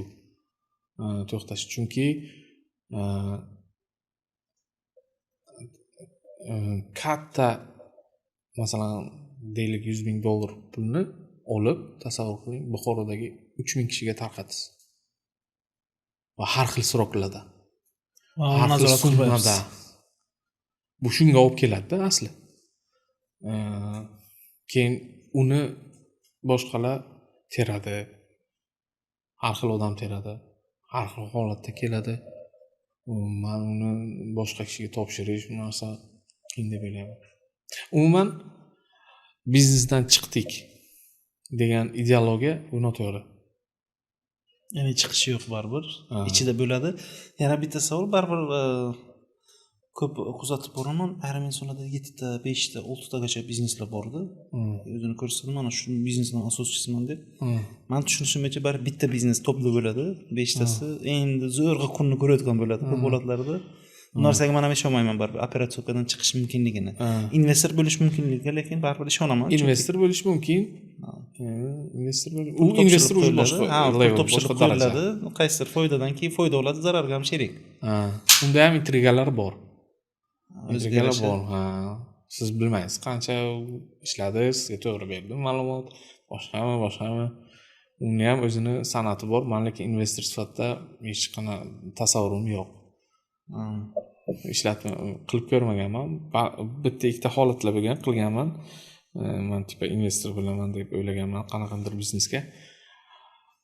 Pulga taqalgan payt boshqa holat bo'lgan. Keyin men hozircha bunaqa kirgansiz, keyin chiqqanmisiz yo kirmaganmisiz? Kirib men ko'timga bitta tepishganda.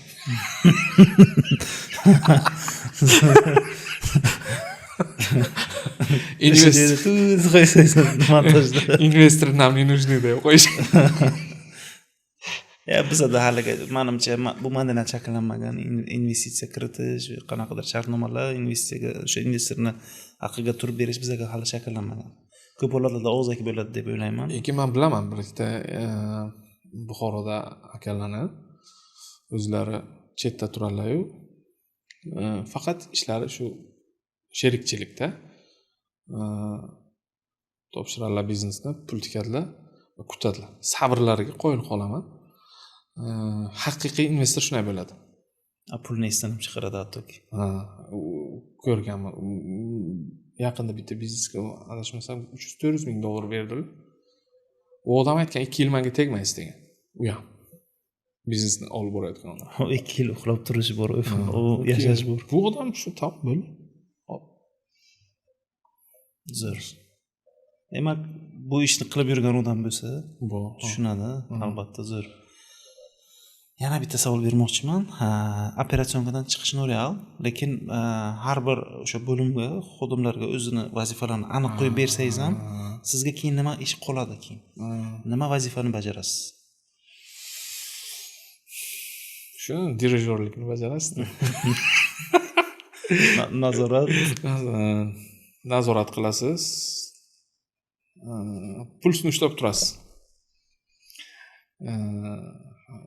O'sha dashbordda qarab turasiz, qanday holat ketyapti. Baribir ta'sir etasiz, chunki sizda hech kim motivatsiyasi yo'q biznesda, sizdagi.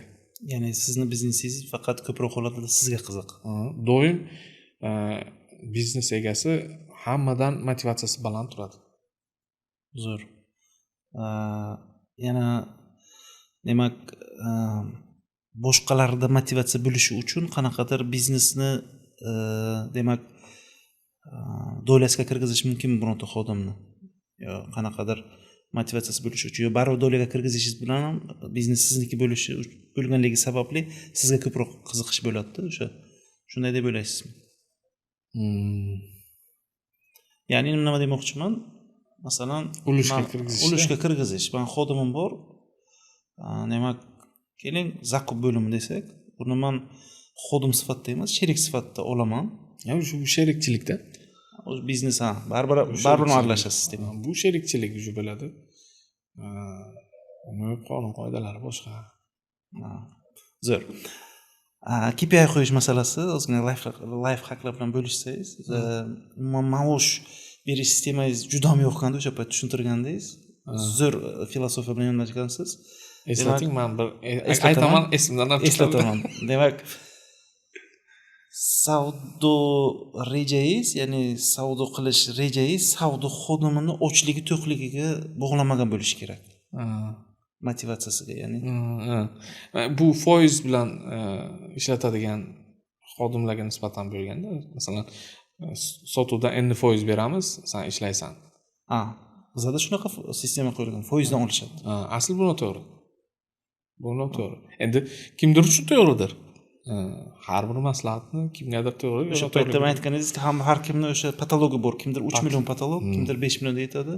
Undan keyin harakat qilmaydi. Kim uchundir 2 soat ishlash patolog.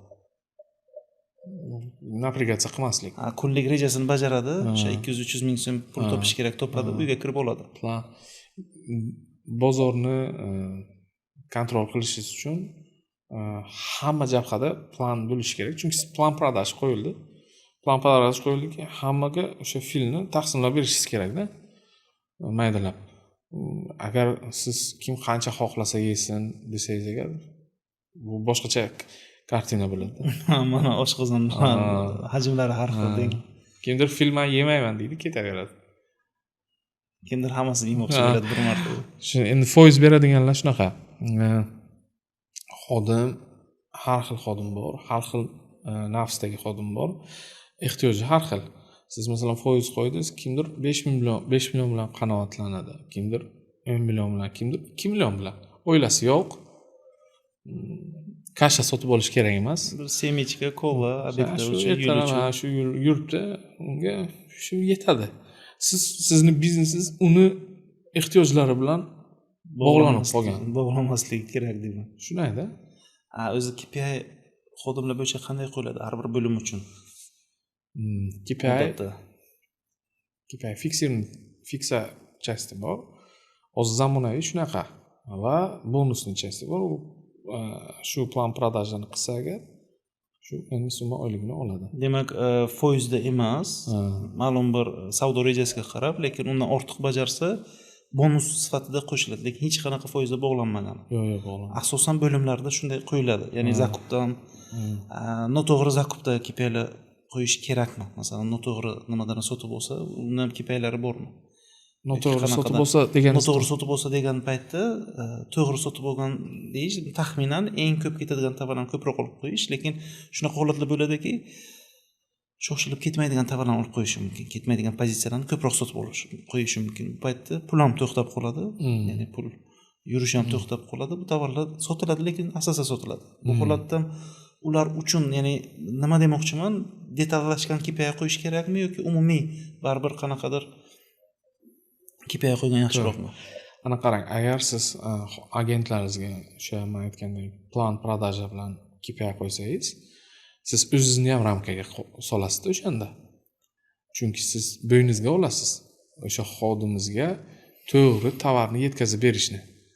To'g'ri tovarni yetkazib berish deganda doim tovar bo'lishini, to'g'ri narxda bo'lishini, vaqtida dastavka. Chunki siz agar bu frontni qilmasangiz, uni oyligi kam chiqadi. Agar siz foizga belgilab qo'ysangiz, nimaga foizga belgilab qo'ysangiz, естественный holatga-da, kim qanday xohlasa ishlaydi, siz ham shunday ishlaysiz. Siz ham shunday. U kam savdo qilyapti, demak, men ham kam olib kelishim kerak. U aytadi, aka savdo yo'q. Ha, demak savdo yo'q, siz zakup qilmaysiz. Shu bilan bog'liq-da. Shu bilan tushib ketaveradi.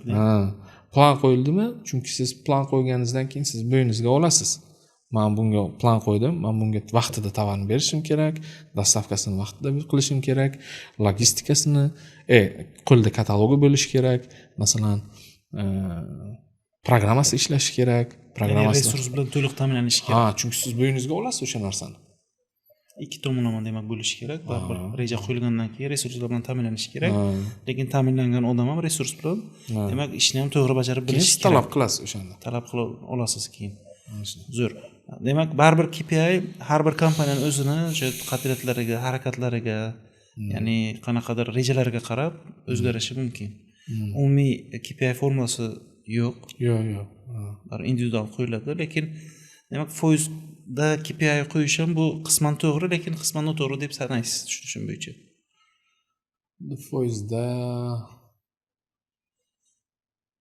Foizda kim qo'yishi mumkin? Men tasavvur qila olmayapman foizda servis qo'yishi mumkin foizga balkim. Masalan, ofitsiant foizga bog'lanadi. U qanchalik, u ham xato logikasi bor men uchun. Ko'rganman, bilaman hamma restoranlarda foizda, lekin bironta restoranda ko'rmadim ofitsiant nimadir taklif qilishini, qo'shimcha sut ishlarga undashini. Yo, agar ha, bu tomoni bor. Men endi bunday ssenariyda tasavvur qildim-da. Tasavvur qiling, siz ofitsiantni foizga qo'ydingiz. Keladi, masalan, siz sho'rva ichmoqchisiz. Keladi. Aka, bundan ham beraymi? Undan ham beraymi? U ofitsiant emas, u agent. Sotuv agenti. Professional sotuv agenti. U siz xohlaysiz jim restoranga kelib, Sho'rva dam ichib olib, ketishni. rohatlanib ketish. U kelib chiroyli sizga shu kosada sho'rvani berib, yaxshi o'tiribsiz, muzika qo'yib, uzr, kechirasiz, kamchilik yo'q. Turib ketish kerak. Al keladi, aka, bundan ham oling, bundan ham oling. Foiz juda to'g'ri kelmaydi. Bu yerga ham foiz to'g'ri kelmas ekan. O'sha uchun chet elda chayviy deydi. Chayviy. Ofitsiant umuman pul to'lanmaydi. Bizada masalan foiz qo'yilgan-ku. Palmas, bir bilmayman, faqat bizada shunaqa. Chek keladi, chekda obslužение deb 15%, 10% qo'yiladi. Ba'zi joylarda 15%. Bu uzr, kechirasiz. 20% dan ko'rganman. Chek keladi. За обслуживание. Обслуживание 0 u yerda. 0. U ofitsiant 0. U muomalasi, siz chaqirasiz, kelmaydi. Hozir kutib turing. Keladi. Va o'shanga siz 20% to'lashingiz kerak. Chet elda chayviy deydi. Agar sizni qoniqtirsa, O'zingiz xohlagan summani berasiz. Qoniqtirmasa bermaysiz. Asli shu to'g'ri-da. Bu KPI tizimi to'g'ri. Haqiqatdan men ham eshitganman. Umuman ofitsiantga o'sha restoran, kafelar pul to'lamaydi. Ular shunchaki ishlashadi va faqat o'sha chivida ishlashadi. Ya'ni bu holatda ular maksimal harakat qilishadi mijozni qoniqtirish uchun, qanaqadir xizmat bilan. Demak, men keyin so'raganman ofitsiantdan. To'xta deganman. Bunda bo'lmasligi ham mumkin. So'raganman. Shu foizni sen olasanmi deganman. Yo'q aka degan. То есть uniki puli emas, pul uniki emas. Restoranning qo'shimcha foydasi. Ha, qo'shimcha foydasi. Bu meni pulim emas deydi. Meni kunlik summam bor. Shuni beradi, tamom. O'zi berdi, lekin za obслуживание deb yozilgan. Demak, restoran yana qadriyaga kelib taqaladi. Restoran sizdan xizmat uchun deb pul olib, unga boshqa summani berib, demak, o'rtada yana foyda topish mumkin. Zo'r. Eng katta muammolardan O'zbekistonda kadr muammosi. Kadr topish qiyin deb hamma aytishadi. Yaxshi kadr topish qiyin deb. Bu narsa sizlarda qanday amalga oshiriladi? Ya'ni kadr topish, qanday kadr topasizlar, qaysi parametrlarga qarab?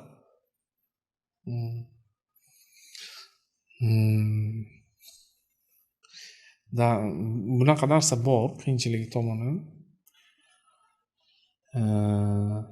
Nega bunday bo'lgan? Chunki masalan bizda o'g'irlab yoki nimadir qilib ketgan xodim borib boshqa firmada ishlashi mumkin degan dostуп bor-da. Agar shuni men bilsam, u bilsa, bu xodim haqida ma'lumot общий bazasi bo'lsa, o'shanda xodimlar ham boshqacha ishga qarashni boshlaydi. Bizda u narsa yo'q. Chunki men sizdan ketdim, borib boshqa firmada ham ishlayveraman. Siz bilan sizni masalan aldab pulingizni olib ketgan bo'lsam, u yerga borib, u yerga ham aldash mumkin. Shunaqa holatlar ham bor. Yoki yaxshi ishlamagan xodim. Shu bazasi bo'lsa yaxshi bo'lardi, yoki yo'q hozir. Qora ro'yxat degan baza zo'r bo'lardi. Qora ro'yxat demasdim. Oq ro'yxat emasdi. Nimada bo'lish kerak deb o'ylayman. Biza qanday qilganmiz? Men o'zim shaxsan hozir suhbatlarni o'tkazaman. Bizada как rekruter degan nima bor. U kishi e'lonlarni hamma kanallarga, OLXga hamma yoqda qo'yadilar. Keyin telefon bo'ladi, chaqiradilar va qo'liga anketa beriladi. O'sha anketada bizga kerakli bo'lgan ma'lumotlarni to'ldiradilar. O'sha signallar bor, o'sha savollardan. Keyin suhbat o'tkaziladi. U yerda birinchi motivatsiyasi ko'riladi, qanchalik unga ish kerak. ikkinchisi обучаемый, o'rganuvchanmi, qalasi ishlaydimi, bir narsani o'rgansangiz o'rganadimi.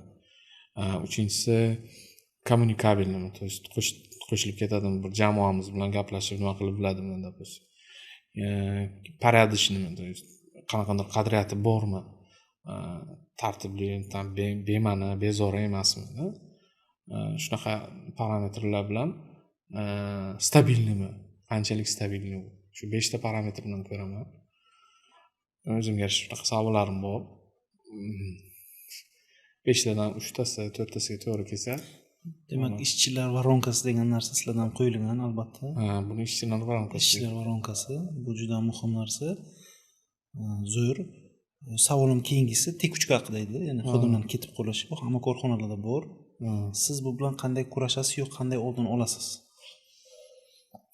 Tekuchkani birinchi oldini oladigan narsa ish sharoitini qulay qilish. Ya'ni to'g'ri xodim tanlash, tanim oldin bu birinchi parametr. Endi bu sizni primoy vazifangiz. Sizni vazifangiz asli. Masalan, tasavvur qiling, siz xodim oldingiz, o'sha parametrlarga to'g'ri keladi va taom ertadan chiq sot dedingiz. Qo'lda katalog yo'q masalan. Yoki katalog bor, yarmi bor u tovarning, yarmi yo'q. Yoki katalog bor, rangi uchgan. Yoki programmasi qo'lda bor, to'g'ri ostatkasi yo'q. Yoki qarz sistemangiz to'g'ri qo'yilmagan. Hamma unga xo'jayin. U albatta ketadi. Biz o'zimizdan birinchi aybni qidiraylik. Biz o'zimiz nima qildik o'sha xodim uchun? Ya'ni o'z-o'zidan aybni qidirish, o'z ishini birinchi qadamlarining. Shunaqa gap ham bor. Demak, tekuchkani oldini oladigan birinchi xodimga yaxshi sharoit yaratib berish. Ikkinchi faktor nima turadi? Oyligini vaqtida berish. Halol, to'g'ri. Ta'minot baribir. To'g'ri vaqtda berish. Uchinchi faktor endi men ko'p ko'rganman, bizga ishga kelayotganlar agar u shu jamoani bir bo'lagi, shu jamiyatning bir bo'lagiligini his qilsa, ko'proq ishlaydi. Uni qanday berasiz? Tug'ilgan kuni bor, boshqasi bor. Bayramlarda eventlar o'tkazasiz, futbol, boshqasi, Counter Strike. Biz Counter Strike o'ynaymiz xodimlarimiz bilan har hafta shanba kuni. O'sha kladovshik bizni pichoq urib ketishi mumkin. Me'mor ruxsat berilganda o'yin to'g'risida. Zo'r, lekin eng zo'ri o'sha kompyuter o'yinlarida bu kuni siz suhbatlashish bo'ladi jamoatchilar. Bunday qildim, futbol o'ynaydi. Dushanba, shanba kuni futbol o'ynashadi. Chempionatni o'tkazamiz, yaqinda chempionat o'tkazdik. Polfinalda penaltida bizni sklad jamoasi yutdi. U qiziq bo'ldi. Sklad jamoasi yetkazib berish dastavka jamoasi yutdi. Hammani. Endi biz ofisni polfinalda endi ofisni yutish ular uchun rukovodитель yutishku qiziq bo'ldi, drama bo'ldi o'sha o'yinimiz. Penaltigacha bordi. Penaltini o'zi ham drama bo'ldi. Kimdir ura olmadi, bu ham ura olmadi. Endi men hech o'ylamagan edim, bizning o'zimizni bir kichkina turnirimiz bunaqa qiziq bo'ladi deb o'ylamagan edim-da. Yana zo'r bitta fikr tug'ildi, boshqa firmalarni bolalari bilan ham o'ynab turish kerak. O'ynab turadi. Ularni ham jamoa qilib, umuman juda ham chuqurlashib ketadi bolalar. O'ynaymiz. Bolalarimiz o'ynashadi. Futbol o'ynab turish. O'sha siz aytganday tikuchkani oladigan narsalar shular deb o'ylayman. Jamoa ruhini o'sha shakllantirish, baribir qanaqadir jamoaviy ishlarni tashkillashtirish baribir ham ta'sir qiladi. Masalan, men Marsga kelgan paytimda ishga tasavvur qiling, men oziq-ovqat do'konida ishlayman. Men Isuzuda kola kelsa, tushiraman o'zim. Suv keladi, o'zim грузчик, o'zim sotuvchi, o'zim uborka deylik. Yakkalanib qolgan inson edim-da. Tasavvurimda shunaqa edi. Keyin Marsga kirganimdan keyin bir haftadan keyin futbol bo'lyapti. Va futbolda men varatada o'tiribman. Men aytyapmanki, men o'zimga savol beraman. Shunaqa joyda ham ishlash mumkin ekan-ku deyapman. Chunki do'konda savdo qilsangiz, xaridor keladi. Buni olib ber, buni ber. Buni srogga o'tgan. Faqat sizga nima? Negativ. Bu ta'sir qiladi-da sizga. O'sha uchun agentlarga ham aytamanki, sizlar do'konchilardan xafa bo'lmanglar. Ularni ham oson emas ishi. Sizlar kelasizlar, undan hamma so'raydi, keyin sizlar kelganda keyin u sizlardan so'raydi. U aytadi, "Bu men ham so'raydigan inson kelar ekan, u qanotlari paydo bo'ladi, bu davariga yoqmadi menga" deydi. Yoqmayman deydi. Uni естественный holat bu. Zo'r insaytlar bugun. Demak, bu ham bir san'at. Xodimlarni ishlatish, jamoa tuzish, jamoani o'sha boshqarish juda ham katta san'at. O'zi endi men shuncha vaqtdan beri yig'ilgan insaytlardan shuni aytishim mumkin, tadbirkorni birinchi qiladigan ishi ham o'zi shu ekan. Ustozlar aytishlari bo'yicha. Keyingi savolimiz, savdo tushib ketadigan holatlar bo'ladi. Yana savdoga qaytsak, savdo tushib ketgan paytda qaysi ketma-ketlikda buni savdo tushish sabablarini topasiz? Yo ketma-ketlik haqida o'zingizga aytib bersangiz. Masalan, savdo bo'yi 20% ga tushib ketdi. Nimadan boshlaysiz ishni? Savdo tushib ketsa, birinchi o'zingiz qilishingiz kerak bo'lgan oddiy ishlardan boshlash kerak. Qayerlarni siz esingizdan chiqarasiz? Deylik, o'sha hamma assortiment bormi? Tovar bormi? Hamma vaqt ba'ziviy ishlar bor. Hamma vaqtida ishga chiqyaptimi? Hamma xodimlar to'liqmi? Tovar bormi? Katalogi to'liqmi? Buxgalteriya yaxshi ishlayaptimi? Shu oddiy ba'ziviy ishlardan boshlaysiz. Bizda ba'zida savdo bo'lmasa yoki savdoni oshirish uchun sразу aksiya yoki nimadir qilish kerak, risk nimalar qilish. Yo'q, unday emas. O'sha oddiy ba'ziviy ishlaringizni qildingizmi? Qilmagankisiz shunday bo'lgan.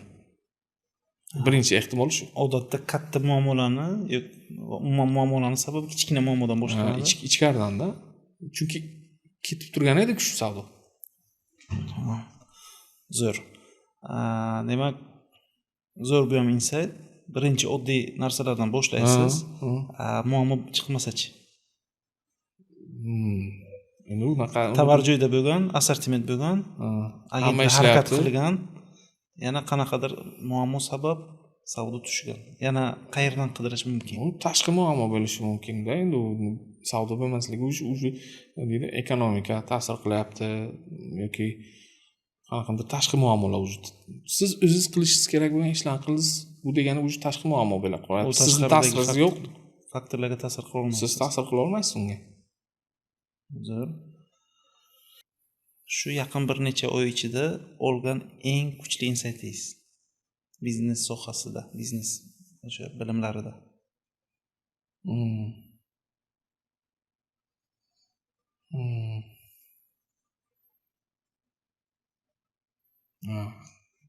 Ko'p insight bor ekan, qaysini ajratish eng top 3 tasini aytsangiz ham mayli.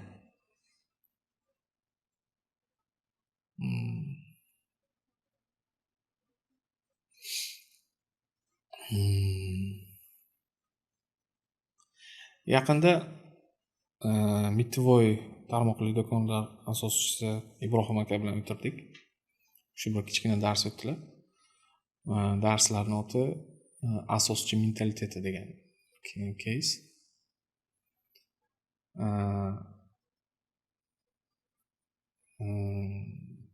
O'shanda insight oldik,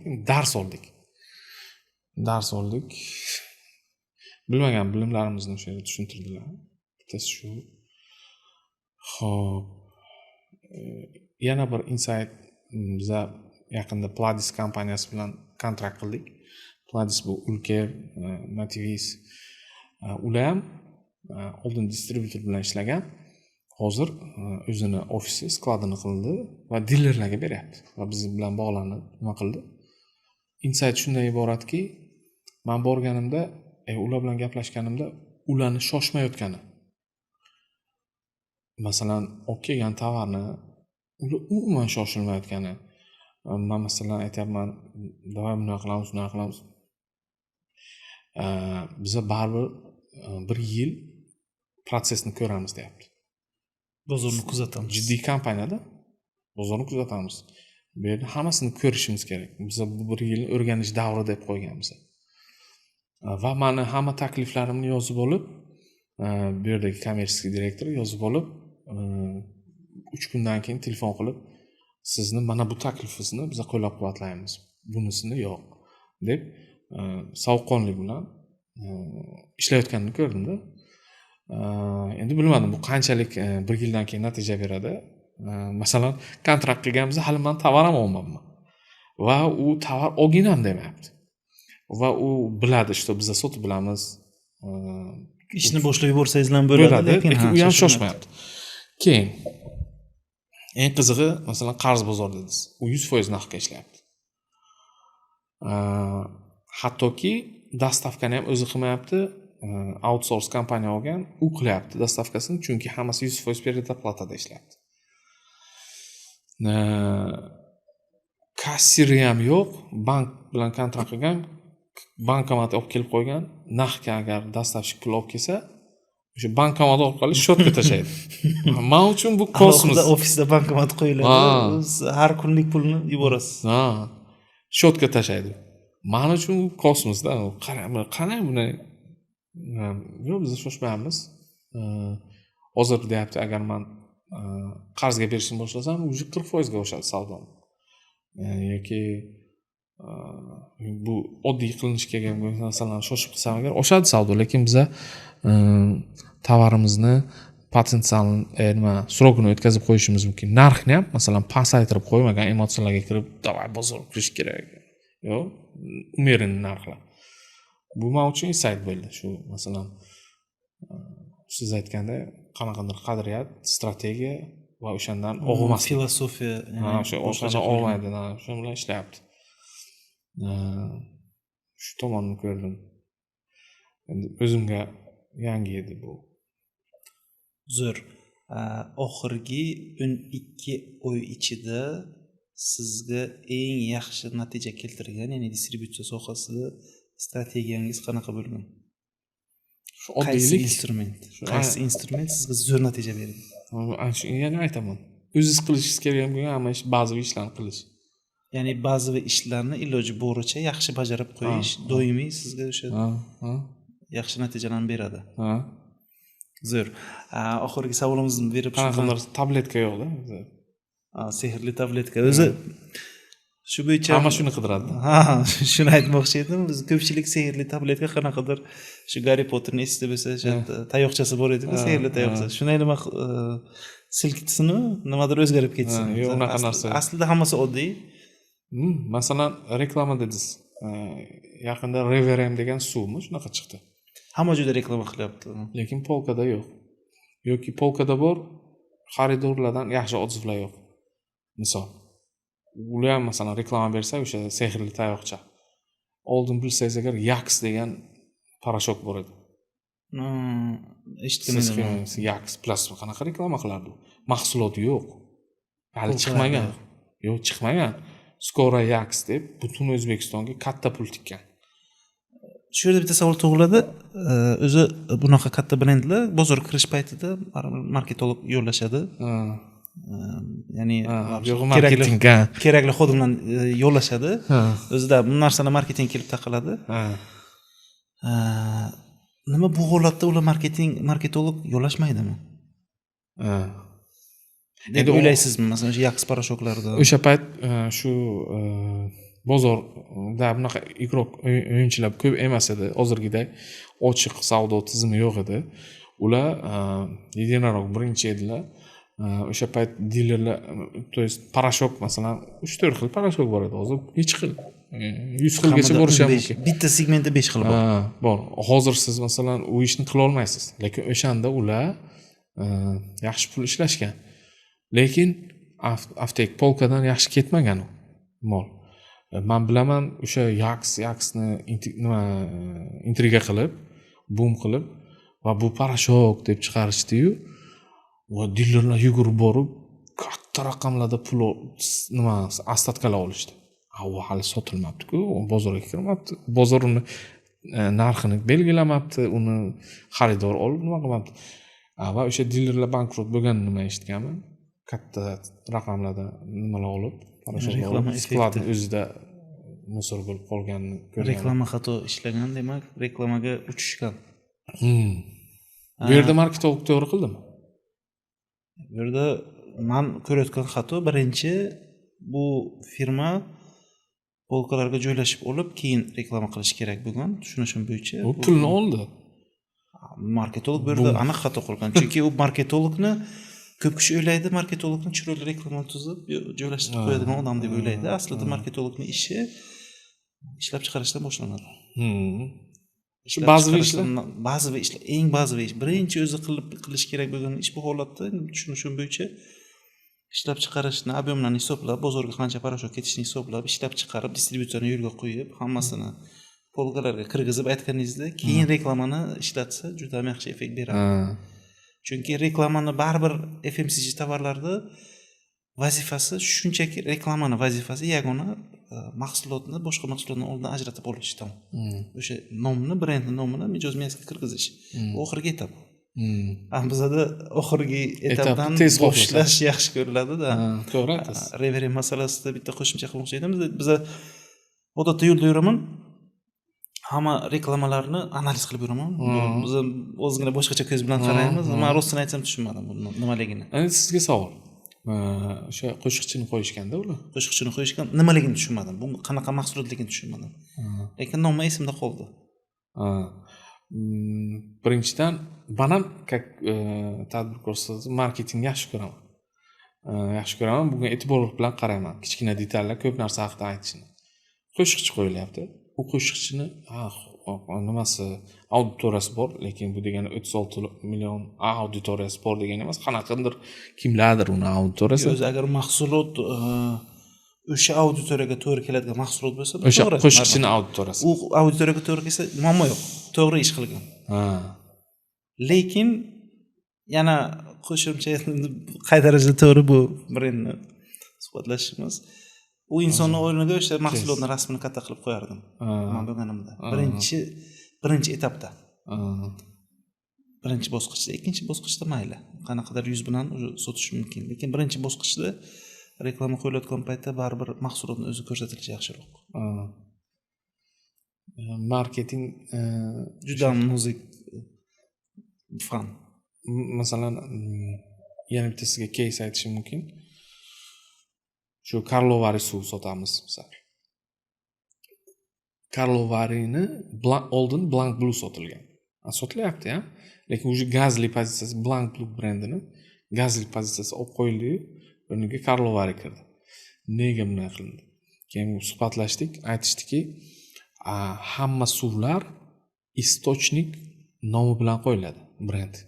Barjomi, Nataxtari, Nataxtari emas, Esentuki, Chortoq. Bu istochnik omonxona. Ham qayerdan olinadi, o'sha yerning oti qo'yiladi. Nega bunday qo'yiladi? Chunki u mineral suv, chunki u shifo baxsh degan nimasi bor. Qayerdan shifo baxsh? Chunki ana necha ming metr o'sha yerdan olinadi. U yerning suvi shifo baxsh. U yer qayer? Omonxona. U yer qayer? Chortoq. Shu spochka bilan qo'yilar ekanda. Bular Blanc Blue ishlab chiqarishdi, lekin Blanc Blue'ga ham mineral solinadi. Karlovari Chexiyadan olib kelib solinadi. O'zi yozilgan kichkina Karlovari minerallari qo'shilgan suv. Keyin aytdilarki, yo'q, biz bitta qadam yana xalqqa yaqinlashamiz. Karlovari deb qo'yamiz dedi. Ya'ni Blanc Blue va Karlovari bitta brend mahsuloti. O'sha Blanc Blue chetga qoldi. Yangi assortiment bo'lib kirdi. Uni nima qilishdi? O'sha Blanc Blue gazli suvni Karlovari qilishdi. O'zi yana bitta moment, umuman bu yerda tendensiyani ham baholash kerak bo'ladi. O'zi Karlovari o'zi yo'nalishi turizmda juda ham bizga rivojlanib kelayotgan ekan. Yaqinda eshitdim faktni. Juda ham eng mashhur turistik yo'nalishlar bo'yicha o'zbeklar o'rtasida Karlovari bo'lish mashhur bo'layotgan ekan. Baribir bu narsa ham brendni qanaqadir sotilishiga ham ta'sir qiladi. Xulosa qilishga, sotib olish xulosasini paydo qilishga, oxirgi xulosa. Chunki bu test qilishga. Nom ham begona emasdi. Bu yerda bu so'z, bu gap o'sha ishlatilyapti boshqa joylarda. O'sha xarid qilayotganingizda xulosa qilish do'li sekunddan iborat-ku. O'sha do'li sekundga ta'sir qilish uchun Karlovari qo'yildi-da. Va bu narsani men ko'rdim. Sotuvdan ko'ryapman va individual holatda ham ko'rdim. Bitta do'konchi shunday keldi, men chetdan qarab o'tiribman. Do'konchi klient kiryapti. Aka, yangi suv keldi deb shunday stolning ustiga qo'yapti. U nima oldi? Yangi suv-ku. Karlovariku. O'sha ishlaydi dedi. Men ko'rdim o'sha narsani. Men aytdim, direktorga telefon qildim, aytdim, aka, men ko'rdim guvoh bo'ldim ishlagan marketingingizni. Marketing ishlaydi. ishlaydi. Agar to'g'ri hisoblangan bo'lsa ishlaydi. Yana bitta ma'lumot qo'shimcha qilmoqchi edim. Baribir FMCG tovarlarda oziq-ovqatda inson miyasi shunaqa ishlar ekanki, kirgan paytda bitta polkada, masalan, yogurt desak, yogurt bir necha xil yogurt turadi bitta polkada. Inson kunlik tez oladigan tovarlari uchun ma'lum bir brendni parametrini eslab qolish uchun miyasini ishlatgisi kelmas ekanda. Chunki bu har kun oladi. 10 xil tovar olsa, har bir tovarni 10 tadan brendnikini parametrlar, narxlarini eslash, analiz qilish odamga yoqmas ekan. Shu sababli eng taniydigan mahsulotdan olar ekan birinchi navbatda. Masalan, shunda kirgan payt yuvish, o'sha kir yuvish kukuni bo'lsa, biz eng ko'p nimani bilamiz? Arielni, chunki Ariel ko'p reklama qilingan. Birinchi shuni olish ehtimolimiz katta. Boshqa brendlarni ko'rib, ularni analiz qilib, narxlarini ko'rib, hidini ko'rib, ko'tarib, miyaga bu narsa yoqmas ekanda. Sizning holatingizda Karlovari ham shunaqa bo'lgan baribir. Bu so'zni ko'p eshitganmiz, ko'rgan payt zo'r effekt beradi. Shunaqa. Crafers sotamiz. Distributsiya qilamiz. Crafersda ham yaxshi nimalar, marketologlar ishlaydi. Zavod yaxshi ishlaydi, sifatli mahsulotlar beradi. Ularda ham shunaqa holatlar ko'p bo'lgan keyslar. Marshmallow chiqarardilar ular, donalab sotardi marshmallow. Keyin biz aytdikki, o'sha marshmallowni lentaga qo'yib sotsak yaxshi bo'lardi. Bir martaga, masalan, 12 ta sotamiz. Hozir bunda kichkina joyda turibdi deb aytganimizda, darrov biz nimamizni olib, lentalar qilib, formatni sotishni o'zgartirib, va u rezultat berganini ko'rganmiz. Siz aytganday, marketolog o'sha xodim ham bo'lishi mumkin, diler ham bo'lishi mumkin. Signalni eshitish. O'zi marketologni hamma qanaqadir qiyin fan deb o'ylaydi. Bu shunchaki fikrlarni yig'ib, yo'naltirib turadigan inson. Baribir asoschini, baribir ilmi yaxshiroq bo'lishi kerak. Siz holatingizda aytganingizdek, marketing qiziqaman dedingiz, baribir bu ham muvaffaqiyat omillaridan biri bo'ladi, baribir. Barcha sohada shunday. Oxirgi savolim berib, xudo xohlasa suhbatimizni yakunlaymiz. Hayotdan noliydigan erkaklar ko'p uchratib turamiz. Faqat kimdir aybdor ular uchun. O'sha sabab uchun ular muvaffaqiyatga erishishmayapti. Shunaqa insonlar haqida fikringiz qanaqa?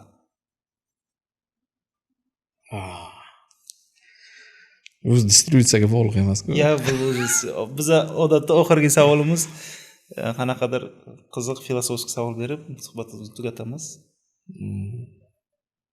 Tanlovliga. Men bunga javob bera olmayman. Chunki bu jamoatga chiqadigan video. Buni to'g'ri tushunadiganlar bor, to'g'ri tushunmaydiganlar bor. Kim uchundir bu men javobim to'g'ri bo'lishi mumkin, kim uchundir xato bo'lishi mumkin. Buni olib qo'yaylik chetga. Kesib tashlaymiz. Mayli, kesamiz. Suhbatimiz zo'r o'tdi. Bugun o'zim ham ancha insight oldim. Bu yangi loyihamiz, xudo xohlasa, menga ham yoqadi-da, o'zim soham haqida gaplash zo'r. Endi sizga bitta iltimos, baribir bu videomiz bir necha yillar qoladi YouTube'da, tarixda qoladi. Misol tariqasida 5 yildan keyin qaysidir distributsiya sohasiga kirayotgan inson videoni ochib ko'rishi mumkin. Sizni qanaqadir siz bilan yana yaxshiroq tushunish uchun siz haqingizda bir eshitgan bo'ladi yo men haqimda bo'lishi mumkin. Bu holatda endi distributsiyaga kirayotgan inson bo'ladi. O'rtacha shunaqa deb fikrlasak, u insonga nima maslahatlar, nima tavsiyalar berardingiz? Agar tavsiyalaringizni berib o'tsangiz, agar shu bilan suhbatimizni yakunlardik. Distributsiyada ba'zi bilish kerak bo'lgan narsa bu sanashni bilish kerak. Hisob kitobni bilish kerak. Raqamlar bilan ishlashni bilish kerak. Agar o'sha aytganim siz $100,000 tarqatib olishni bilsangiz agar ishlasangiz bo'ladi. Chunki asnovasi distributsiyani bu raqamlar, bu emotsiya emas, boshqa emas, raqamlar. Men shuni tavsiya berardim. ko'p kishi o'ylaydiki, ana u dilerlik qilyapti, mana bu qilsam bo'ladi deydi.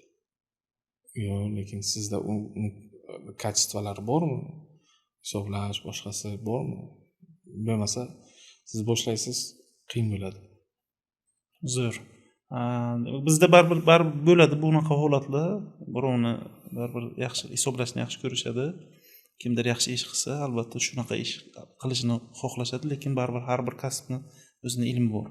Demak, siz berayotgan insight zo'r bo'ldi. Bu kasbga kirish uchun ham o'zining ilmi bor. Ya'ni birinchi raqamli ilm bu raqamlar bilan ishlashingga. Buni yaxshi inson o'sha tushunib bo'lsa, o'rganib bo'lsa, distributsiyada ishlab biladi. Ikkinchi omil nima deb o'ylaysiz? Ikkinchi tavsiyangiz? Nastirni bo'lishda, уже bu yo'q nastirni, to есть o'zbekchada qanday bo'ladi? Nastirni. Qat'iyatli. Distributsiya qiyin FMCGda. O'sha siz aytgandek FMCGda qiyin ana shu soha o'zi. Distributsiyaning ichidagi eng qiyin shu narsaga tayyor bo'lishda. Doim har kun nima bor? Qiyinchilik bor. O'zi kimgadir ishlab yurgan biznesiga kelib, aka mana shunaqa qilmoqchiman, ochmoqchiman desaga, o'sha payt o'sha odam qayerdan boshlagan, shu darajaga qanday kelgan, qancha qiyinchiliklarni ko'rgan, eslaydi-yu, qo'yga kirma shunga. Qo'ymasan yaxshilik qilay, yaxshi maslahat berasan. Kirib o'tirma. Bir tomondan to'g'ri-da, masalan, bir kishi meni oldimga kelsa, men bilaman-ku qanaqa bo'lish kerak, distributor yoki diler qanaqa bo'lish kerak. Va u odamni ko'rasiz, holatini. Unga asli yo'q deyish kerak-da. Lekin yo'q desangiz ham xafa bo'ladi. Zo'r degan javob eshitish uchun keladi. Shunday. Zo'r. Katta rahmat. Yana sizga ham rahmat. Kelibsiz. Bu suhbat bo'lishini anchadan beri kutgandik. Bugun kun ekan. Xudo xohlasa, manfaatli bo'lgan bo'lsa, xursandmiz. Manfaatli bo'lgan bo'lsa, juda ham xursand bo'lgan bo'lamiz. Albatta like qo'ying, obuna tugmasini bosing. Sizga ham katta rahmat. Hech живой ko'rmagan edim, like bosing degan so'zni. Eshitishni. Faqat YouTube'da ko'rganman-da, like bosing deydi. Men ham birinchi marta живой ko'ryapman. Podkastda aytayapman, like bosing deb, oldin aytmaganman.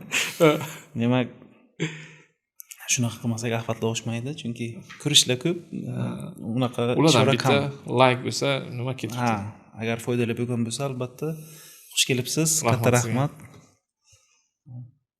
Tamam.